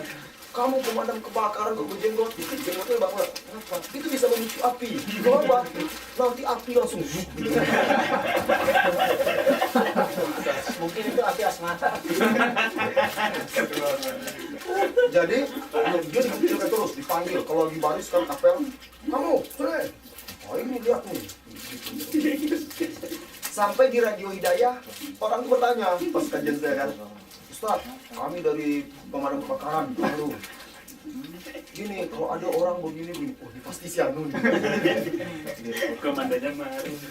Akhirnya ikhwan itu nggak kuat kan, nekat dia mau nikah pada hal itu. Jadi dia waktu itu, Ustaz gimana Ustaz? Saya kalau berhenti saya mau nikah nih, ayah ini aja, nikah dulu, setelah itu kalau mau berhenti juga berhenti cari kerja. Padahal dia punya gaji gitu ya. Setelah nikah, seminggu setelah nikah berhenti dia. Apa dia kerja lagi? Jadi akhirnya ada terkumpul duit dia sedikit kan. Dia punya sepeda motor, dia buat gerobak box kaca. setiap hari dia pergi ke pasar beli buah. Dia jual buah, dipotongnya, kasih es, itu kemana-mana. Subhanallah, sekarang udah 2 anaknya. Sekarang nanti dia buat ini lagi, ayam chicken itu, chicken itu kaki 5, coba itu. Kaki dia senang menjalankan itu, luar biasa. Saya bilang, ini saya kagum, entah saya sanggup. Kita pikir seperti itu. Luar biasa, dia sabar, ulet. Dia tak malu itu. Dari dia gagah itu pakai semua pemadam kebakaran kan. Sekarang jual pakai gerobak gitu, sudah motorkan pergi ke sekolah-sekolah. Nah, seperti itu. Nah, tanya Ustaz terkait dengan ini tentang kegiatan ekonomi ini menarik. Kalau menurut Ustaz, sebenarnya bagi yang misalnya belum dapat kerjaan nih, lebih baik membuka bisnis gitu atau kerja di kerja di kantor gitu. Karena kan kayak Nabi sendiri kan beliau dagang ya Ustaz, Iya. bisnis gitu. Beliau dagang, tapi tidak semua sahabat dagang, juga ada yang jadi pegawai. Ada yang, jadi itu kembali kepada kemampuan orang itu. Nggak semua orang bisa mendiri. Saya terus terang saya tidak bisa bisnis. Berapa kali saya coba gagal terus. Akhirnya saya punya modal suruh orang jalankan. Alhamdulillah jalan. Kita jadi bos aja gitu. Tapi modal sedikit. Memang bakatnya bos mungkin. Amin. Saya coba apaan? Kenapa? Karena saya orangnya nggak tegaan. Jual baju kan, nggak tega. Ini mahal kan? Ya udah ambil. Kita kamu kan mana? Untungnya nggak ada. Ya, barang habis, untungnya nggak ada. Tapi banyak pelanggan, Ustaz. Iya, cuma nggak ada untung. Ya kayak Abu Zar. Akhirnya udahlah, suruh kawan jalankan. Oh, jalankan aja lah. Sudah tega harus lagi. Oh ya Ustaz, tadi kembali ke sini. Balik kerja. Saudara kita. Bukan kemarin ke laptop. Jadi orang yang misalnya mati karena gara-gara gangguan jin itu kita udah tabrakan atau udah mana kan? Itu apa bisa dikategorikan mati yang orang yang karena saja? Orang yang sakit matinya itu insya Allah ada beberapa jenis. Kalau dia kena itu tenggelam dia makan atau kena yang dia tidak sadar itu kan, itu insya Allah mati. Sama ya. Bahkan orang yang sakit parah sabar dia mati itu insya Allah Tapi kalau gangguan gara-gara gangguan iya kan ada sahabat wanita itu yang datang kepada Rasulullah SAW. Ya Rasulullah, saya ini perempuan yang sering kesurupan. ya sudah. Tolong doakan kepada Allah supaya saya sembuh. Apa kata Rasulullah? Oh, Pak, kesurupan apa yang itu yang kayak epilepsi? Nggak ada dibilang epilepsi di situ. Oh, orang aja selalu terjemahkan disebut di situ innani usra. Usra itu tuh seperti orang kemasukan setan, kesurupan. Bukankah orang yang kesurupan itu yang imannya lemah? Nggak Oh, mesti. mesti. Rasulullah aja pernah kena sihir loh. Masa kita katakan imannya lemah? Rasulullah pernah kena sihir. Ya, apa? Sihir kan pakai jin. Jadi seolah Rasulullah terbayang sudah melakukan sesuatu dengan keluarganya, istrinya perang tidak. Sampai seperti itu pengaruhnya. Kesurupan di situ. Ya. Jadi orang itu kesurupan. Itu kesurupan itu bahasa Arabnya saraf. Dalam hadis lafaznya itu juga. Kalau ada orang menerjemahkan epilepsi dari mana? Ya, Loh, berarti kesurupan itu nggak ada hubungannya dengan keimanan, kepercayaan pada Allah gitu. tapi tidak mutlak. Oh. Tidak harus itu saja yang dimaksud. Ya, ada. Ya ada orang yang beriman juga kena gangguan jin ada juga. Nah, jadi dia datang apa kata Rasulullah? Insobir fil jannah. Kalau kamu sabar terhadap penyakit ini, kamu dapat surga. Jadi dibuat pilihan. Kalau saya doakan kepada Allah kamu sembuh. Tapi kalau kamu ingin bersabar terhadap penyakit itu kamu masuk surga. Kalau sembuh belum tentu masuk surga kan gitu artinya. Karena kalau dia sabar terhadap penyakit itu kan pahalanya semakin banyak. Apa pilihan dia? Kalau begitu ya Rasulullah saya akan bersabar. Tapi satu tolong doakan kepada Allah kalau saya lagi kambuh kesurupan, doakan agar saya tetap tertutup. Ya namanya tidak sadar kan, dia takut tersingkap auratnya. Didoakan oleh Rasulullah. Nah, dijamin dia masuk surga. Ada juga datang ibu-ibu anaknya kesurupan kan, datang kepada Rasulullah. Langsung Rasulullah tepuk punggungnya sambil berkata, "Ukhruj ya adu Allah." Keluar wahai musuh Allah, sembuh. Keluar setan itu. Itu bisa diamalkan amalan itu. Keluar. Jin itu takut pada orang yang bertakwa. Nah, ya seperti itu kecil kamu nanti kata dia kan. Tepuk kan. Si bayi Itu Rasulullah kan takut dia. Kemarin Itu kan Jadi cerita ini. Nggak boleh kayak kita.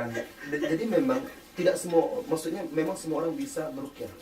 Tetapi tidak semua orang yang cocok untuk itu. Kenapa?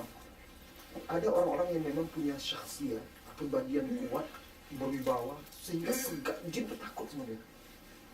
Sama kayak manusia juga berarti Ustaz. Iya. Sama seperti itu. Di Madinah itu ada anak Suriname kesurupan. Orang Jawa. Suriname itu kan dari dulu Jawa. Saya sekelas orang Suriname namanya Ngabdurrahman. Tulisnya gitu. Bahasa Jawa.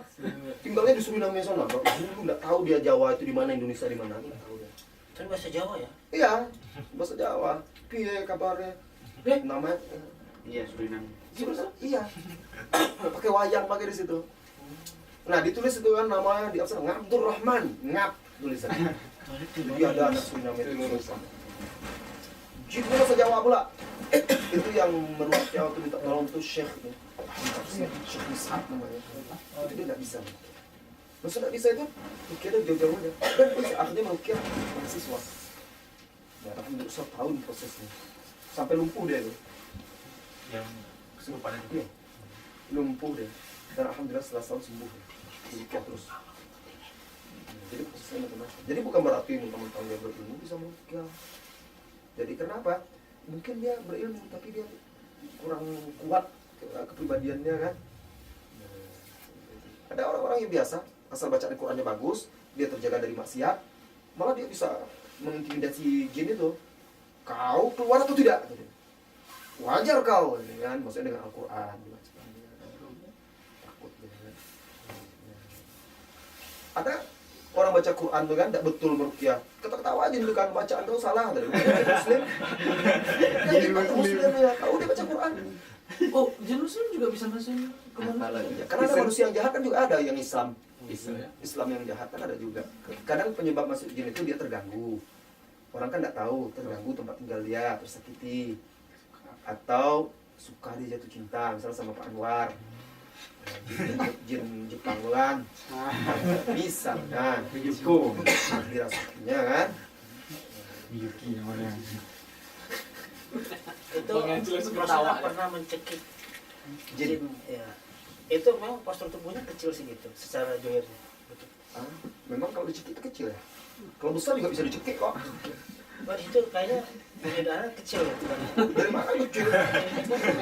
Orang yang kecekik, tangan kiri kan cekiknya. Ya sama seperti misalnya saya cekik ini bisa juga nih.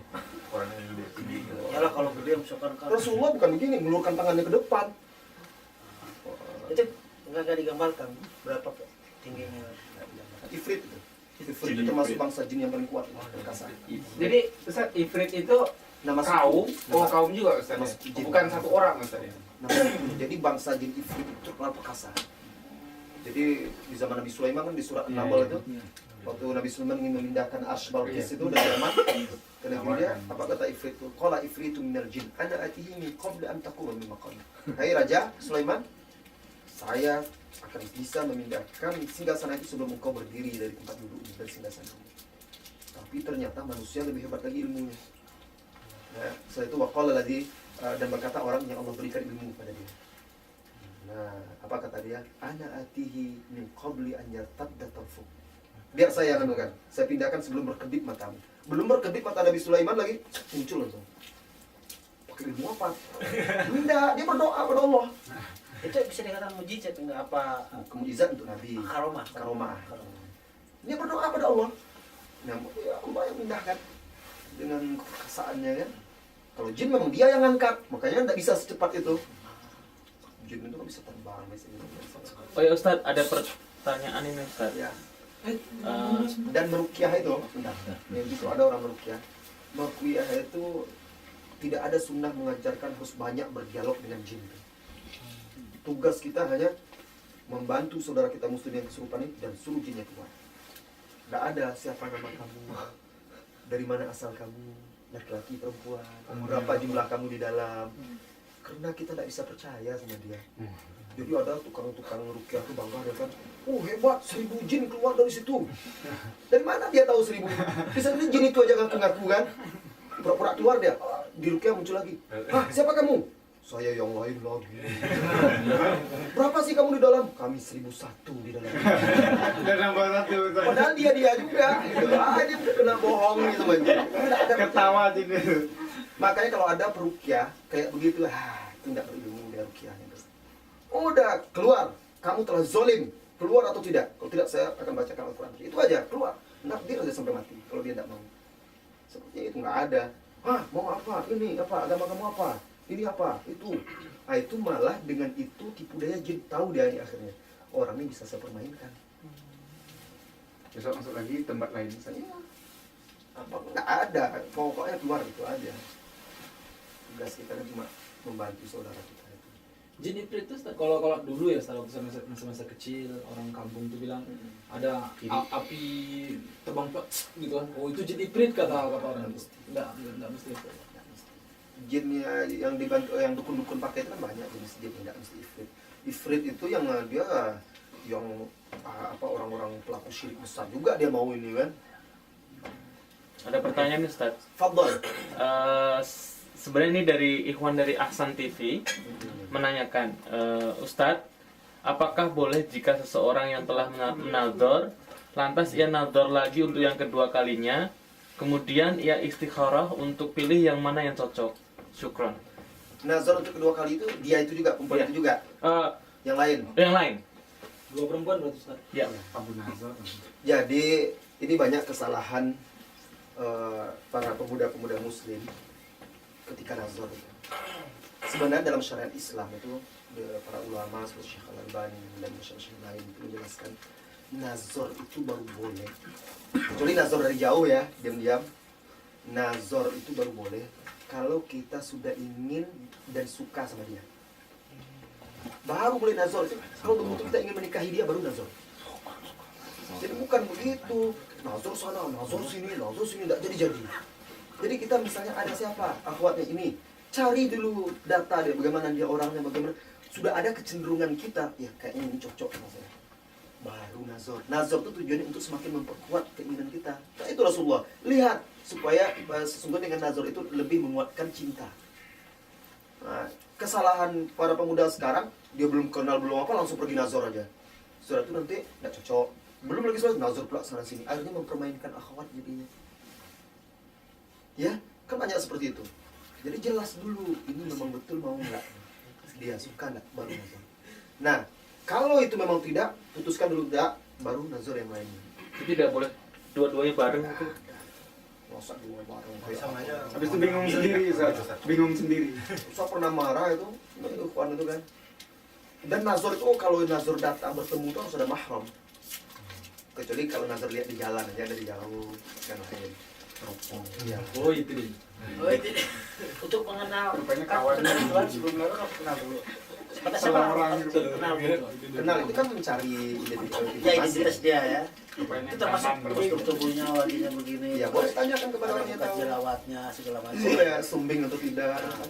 Anwar. Ya. Mau nazar siapa? Ada deh. Itu nanti disiarkan loh. Disiarkan sampai Di Indonesia sama rumah itu. Bahasa Indonesia nih. Abang pulang katanya.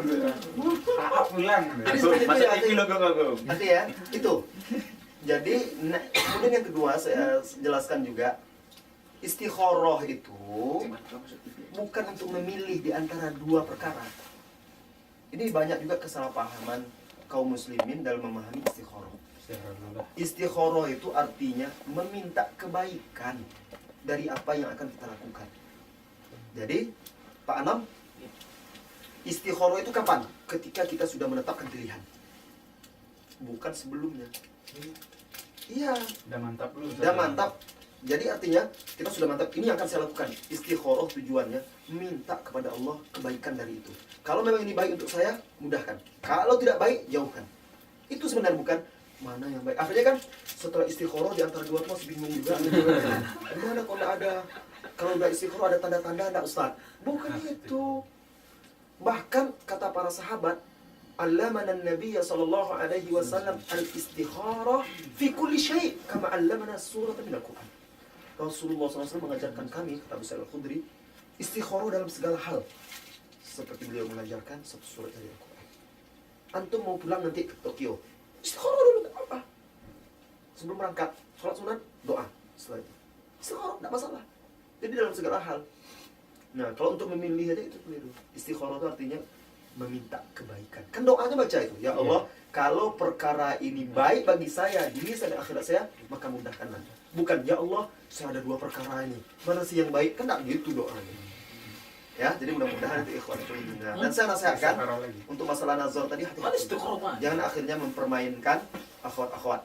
Dan kalau sudah nazar batal, jangan menyebarkan aib atau apapun tentang akhwat itu. Itu amanah. Itu cerita. Kenapa ada jadi bagus? Itu amanah. Nggak boleh. Ya. Allah a'lam. Silakan. Mau nazar juga? Enggak. Masih muda. Minta dicarikan nazar. Memang nazar untuk orang tua. Ya. Menyinggung Pak Anwar. Nazar itu akhi, Rasulullah katakan, ya ma'syar sabab, wahai para pemuda. Salah. Masalah apa gaji sama uang sekolah kan biasanya masuk lewat bank. Jadi bank itu bank Jepang yang ada bunganya dia terpaksa pakai. Itu gimana tuh?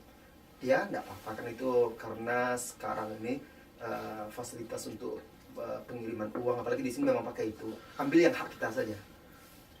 Sudah kahin ke Indonesia gitu. Kalau riba boleh disedekahin. Innallaha thayyibun la yaqbalu illa thayyib. Allah itu maha baik, tidak menerima kecuali yang halal-halal yang baik-baik. Boleh diambil kan bunganya itu. Kata sebagian ulama, hukum asalnya kan itu haram.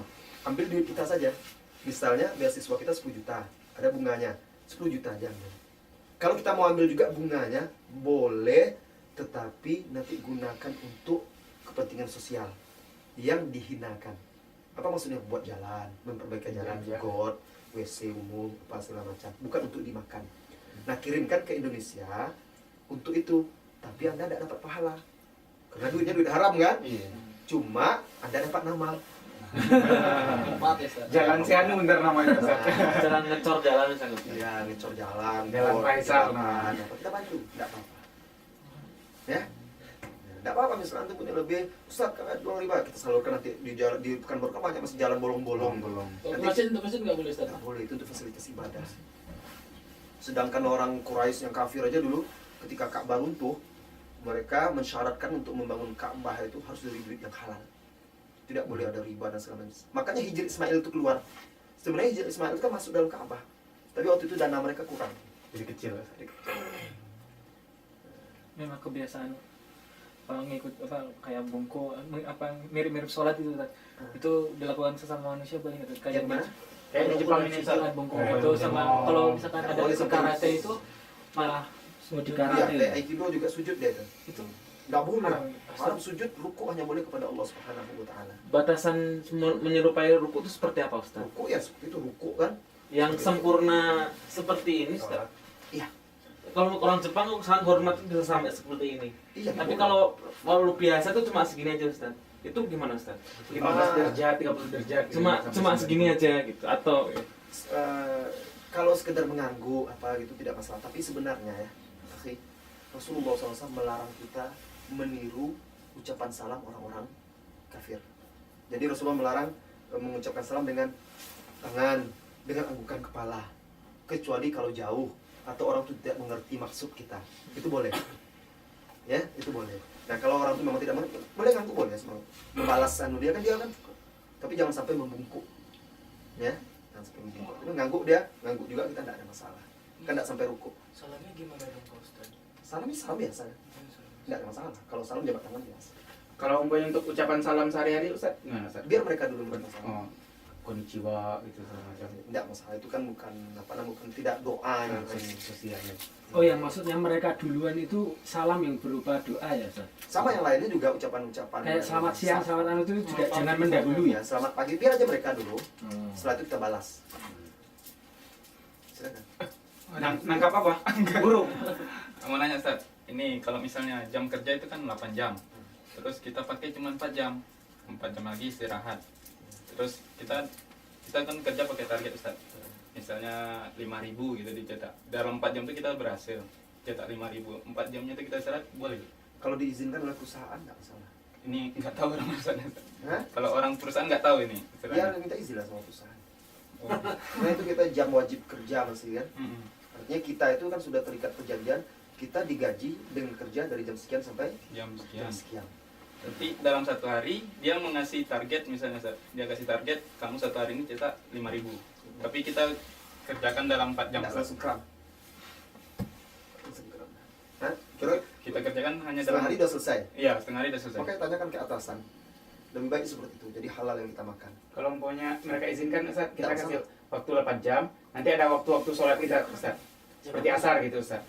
Umpamanya agak molor dikit, asarnya Kram ya. setengah jam gitu. Kalau diluruskan. Setengah jam gitu Ustaz. Dalam waktu itu, tapi mereka mengizinkan gitu Ustaz. Hah?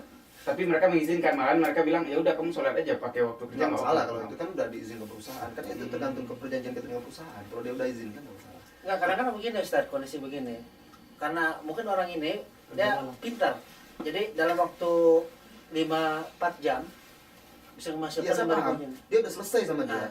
Cuma perusahaan tuh ridho nggak dia meninggalkan jamnya itu? Kan itu semuanya kan tergantung itu. Al mukmin ala syartihi, muslim itu tetap akan mematuhi perjanjian dia. Dan sekarang tanya sama atasan kita, saya udah selesai kerja nih bos, nih. Udah habis nih 5.000 udah tercapai target. Sekarang saya udah kosong, boleh nggak saya pulang? Boleh nggak ini? Ya udah, penting kamu kerja kamu asal udah selesai 5.000 itu 1 jam selesai pergilah. Kalau udah itu kita aman kita. Tapi susah kayaknya kayak gitu Ustaz. Kalau bisa setengah hari 5.000 berarti kamu harus 10.000 satu hari. Kan berarti dia tidak rela kan? Ah. Nah, kalau dia tidak rela berarti dia tidak ingin kita meninggalkan jam kerja. Berarti Karena jangan sudah jelas. diselesaikan. Boleh Jangan melalaikan. diselesaikan Kalau 4 jam gitu berarti. 5.000 aja lah sampai pagi, sampai sore. Nggak apa, yang penting jam target kita kan dia pokoknya yang penting 1 hari 5.000.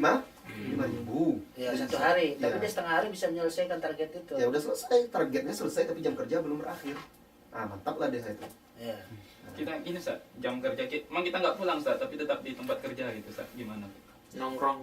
Duduk gitu istirahat. Tapi Tadi- pulang tapi tidur. tidur. Soalnya tadi kan kita Karena memang tidak ada pekerjaan lagi kan? Iya. Tidak masalah tapi kita tidak meninggalkan tidak meninggalkan tempat kerja Ustaz. Tidak Cuman masalah. tadi kan soalnya itu sebenarnya ada jam istirahat, tapi kita hajar terus 4 jam biar selesai gitu.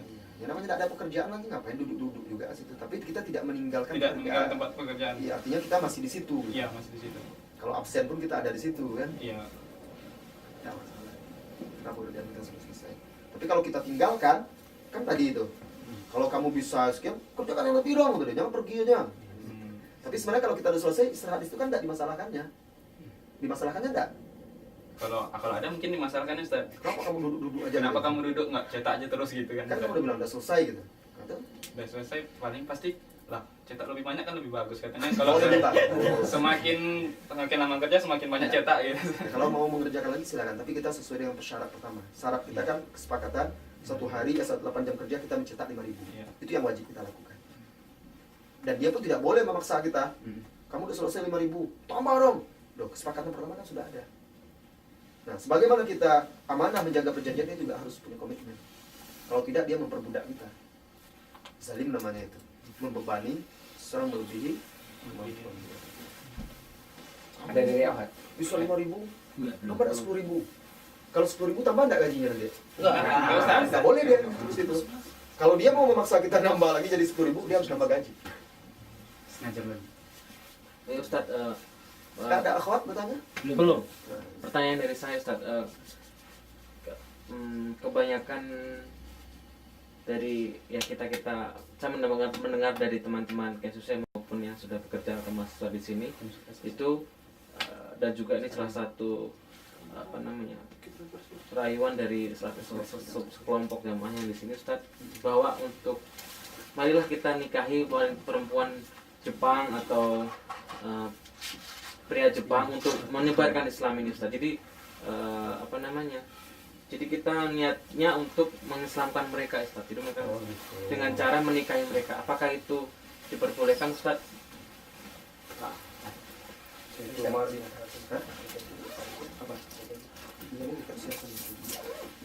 Jadi nggak ada. Kita itu berdakwah mengajak orang Nasrani itu harus orang yang berilmu, ya kan? Artinya apa? Jangan nanti nikahilah untuk mengajak mereka masuk Islam. Rupanya dia pula yang mengikut orang Jepang tuh akhirnya. Ya, malah jadi kufur pula nanti, jauh dari agama Allah. Itu dakwah yang tidak benar gitu. Ya, dakwah yang tidak benar. Orang itu akhirnya masuk Islam hanya karena ingin menikah saja. Dakwahi dia dulu, masuk Islam dia. Betul-betul Islamnya nikah lah setelah itu. Siapa yang menjamin dia Islamnya benar? Ya, malah itu bisa akhirnya merusak wanita-wanita muslimah. Kenapa? Karena anak kan ikut suami biasanya, ikut laki-laki. Sering kalau di Indonesia kan gitu tuh. Masuk Islam dia orang Buddha, orang Cina itu karena ingin menikah. Karena itu dia cuek aja, akhirnya balik juga ke agamanya lagi. Dibawanya anaknya lagi.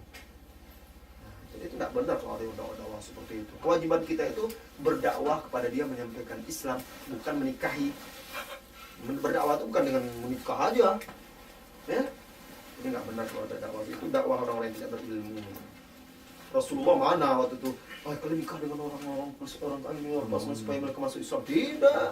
Rasulullah kan Al-Quran bahkan mengatakan wala amatun mu'minatun khairum min musyrikah walau ajabat. Ya, seorang mukminah yang budak, jelek, tapi dia berimannya lebih baik daripada musyrikah yang jauh. Menarik, mereka kaya.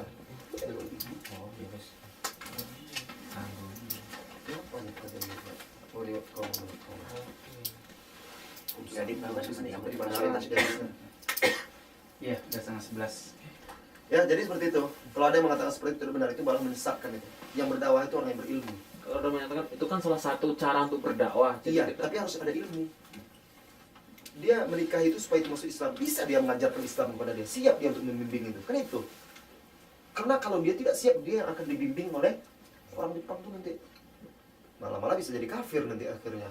Tenggelam dalam kehidupan dunianya. Kalau dia memang sanggup mempertahankan agamanya, bisa dia akan bisa mengajak insya Allah. Silakan. Tapi kalau perempuan saya ragu. Jadi ada ini murid dekat Ali bin Abi Thalib. Jadi minta izin, dia ingin pergi ke markas Khawarij, ingin mendakwahi mereka di Haruriyah itu, kampung Haruriyah itu. Nah, salah seorang dai Khawarij itu perempuan, sepupu dia, pintar, cerdas. Pergilah dari situ berdebat dengan perempuan itu. Akhirnya menikah dia dengan perempuan itu, jadi Khawarij dia. Bahkan ketika Ali dibunuh, radhiyallahu anhu oleh Khawarij, dipujinya pembunuh Ali. Murid Ali bin Abi Thalib ingin berdakwah pada orang itu nikah dengan perempuan Khawarij, jadi Khawarij dia. Jadi bukan semua orang yang berdakwah itu, ya, itu kan salah satu cara dakwah. Kalau masalah cara dakwah berhubungan dengan syahwat gitu, semangat kan? Wah. Banyak cara yang lain dakwah. Oke, Ustaz, nasihat terakhirnya, Ustaz. Nasihat terakhir. Nasihat perpisahannya, Ustaz. Bismillahirrahmanirrahim. Alhamdulillahirabbil alamin wassalatu wassalamu ala Rasulillah wa ba'd. Jadi ikhwan, akhwat semuanya yang semoga senantiasa dirahmati dan diberkahi oleh Allah Subhanahu wa taala. Inni uhibbukum fillah. Maka saya katakan di majelis ini, saya senang dan gembira bertemu dengan kalian semuanya, dengan antumna semuanya, dan saya mencintai antum semuanya di sini karena Allah Subhanahu wa taala.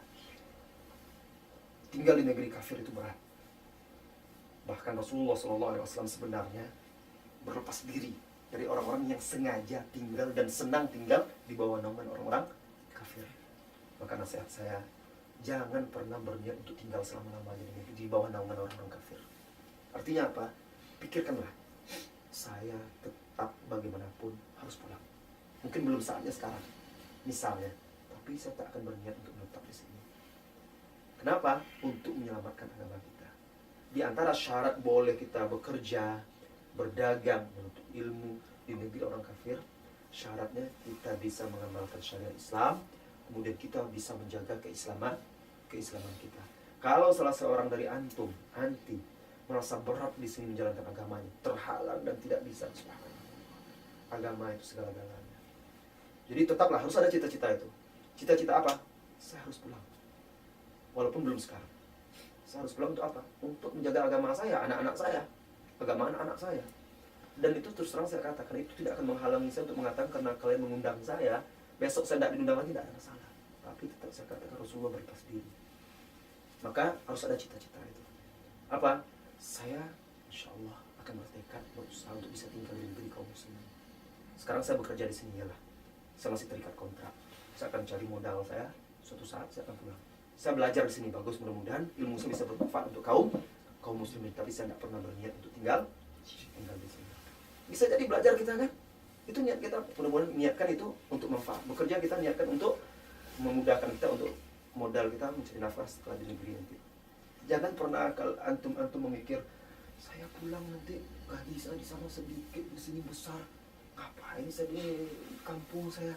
Subhanallah. Apa kata orang dulu, hujan batu di kampung sendiri lebih baik daripada hujan emas di negeri orang, tapi kita tidak bisa beribadah dengan baik dan benar. Betul? Nah, jadi lebih baik seperti itu. Terus niatkan dan terus jaga persatuan. Kawan-kawan semuanya. Tidak bisa kita mengundang ustaz-ustaz. Kumpul juga tetap, mungkin buat jadwal kumpul rutin. Alhamdulillah katanya sering ya, ada gitu. Setidaknya baca buku, sering nasihati, acara-acara yang mempererat ukhuwah Islamiyah kita. Dan harus saling bahu-membahu. Kita nampak ikhwan kita ada keluarganya yang lemah, bantu. Lemah di sini bukan lemah harta kalau di sini, tapi di sini. Bantu dia. Istri kita, tolong istri kawan kita itu dia agak futur. Kunjungi, ajak, nasihati, akrab dengan dia. Ini juga upaya kita untuk menjaga agama kita, kan sangat sayang kita. Kita bekerja di sini, digaji orang kafir, agama kita rupanya berubah nanti. Lama-lama mulai tidak sholat. Ya, kasih dunia saja. Kan sayang. Kalau perlu agama kita tetap dan menabunglah. Menabung, suatu saat saya pulang, saya akan buka usaha mandiri dan keluarga saya. Anak saya bisa saya biayai, saya didik dan segala macam. Saya yakin siapapun ustaz-ustaz salafin yang antum undang pasti mereka akan menasihati seperti ini. Kenapa? Karena itu agama. Dan kami tidak datang untuk mencari nafkah. Kami datang untuk sama-sama kita menegakkan agama kita. Itu saja. Mudah-mudahan kalau memang itu insya Allah kalian istiqomah, kami juga istiqomah, dan mudah-mudahan kita bertemu lagi tidak di dunia, di surga Allah Subhanahu wa taala. Terima kasih untuk teman-teman semuanya atas sambutan dan juga layanannya selama di sini. Wassallallahu wasallam ala nabiyina Muhammad walhamdulillahirabbil alamin. Subhanakallahumma wa bihamdika asyhadu an la ilaha illa anta astaghfiruka wa atubu ilaik. Assalamualaikum warahmatullahi wabarakatuh. Waalaikumsalam warahmatullahi wabarakatuh.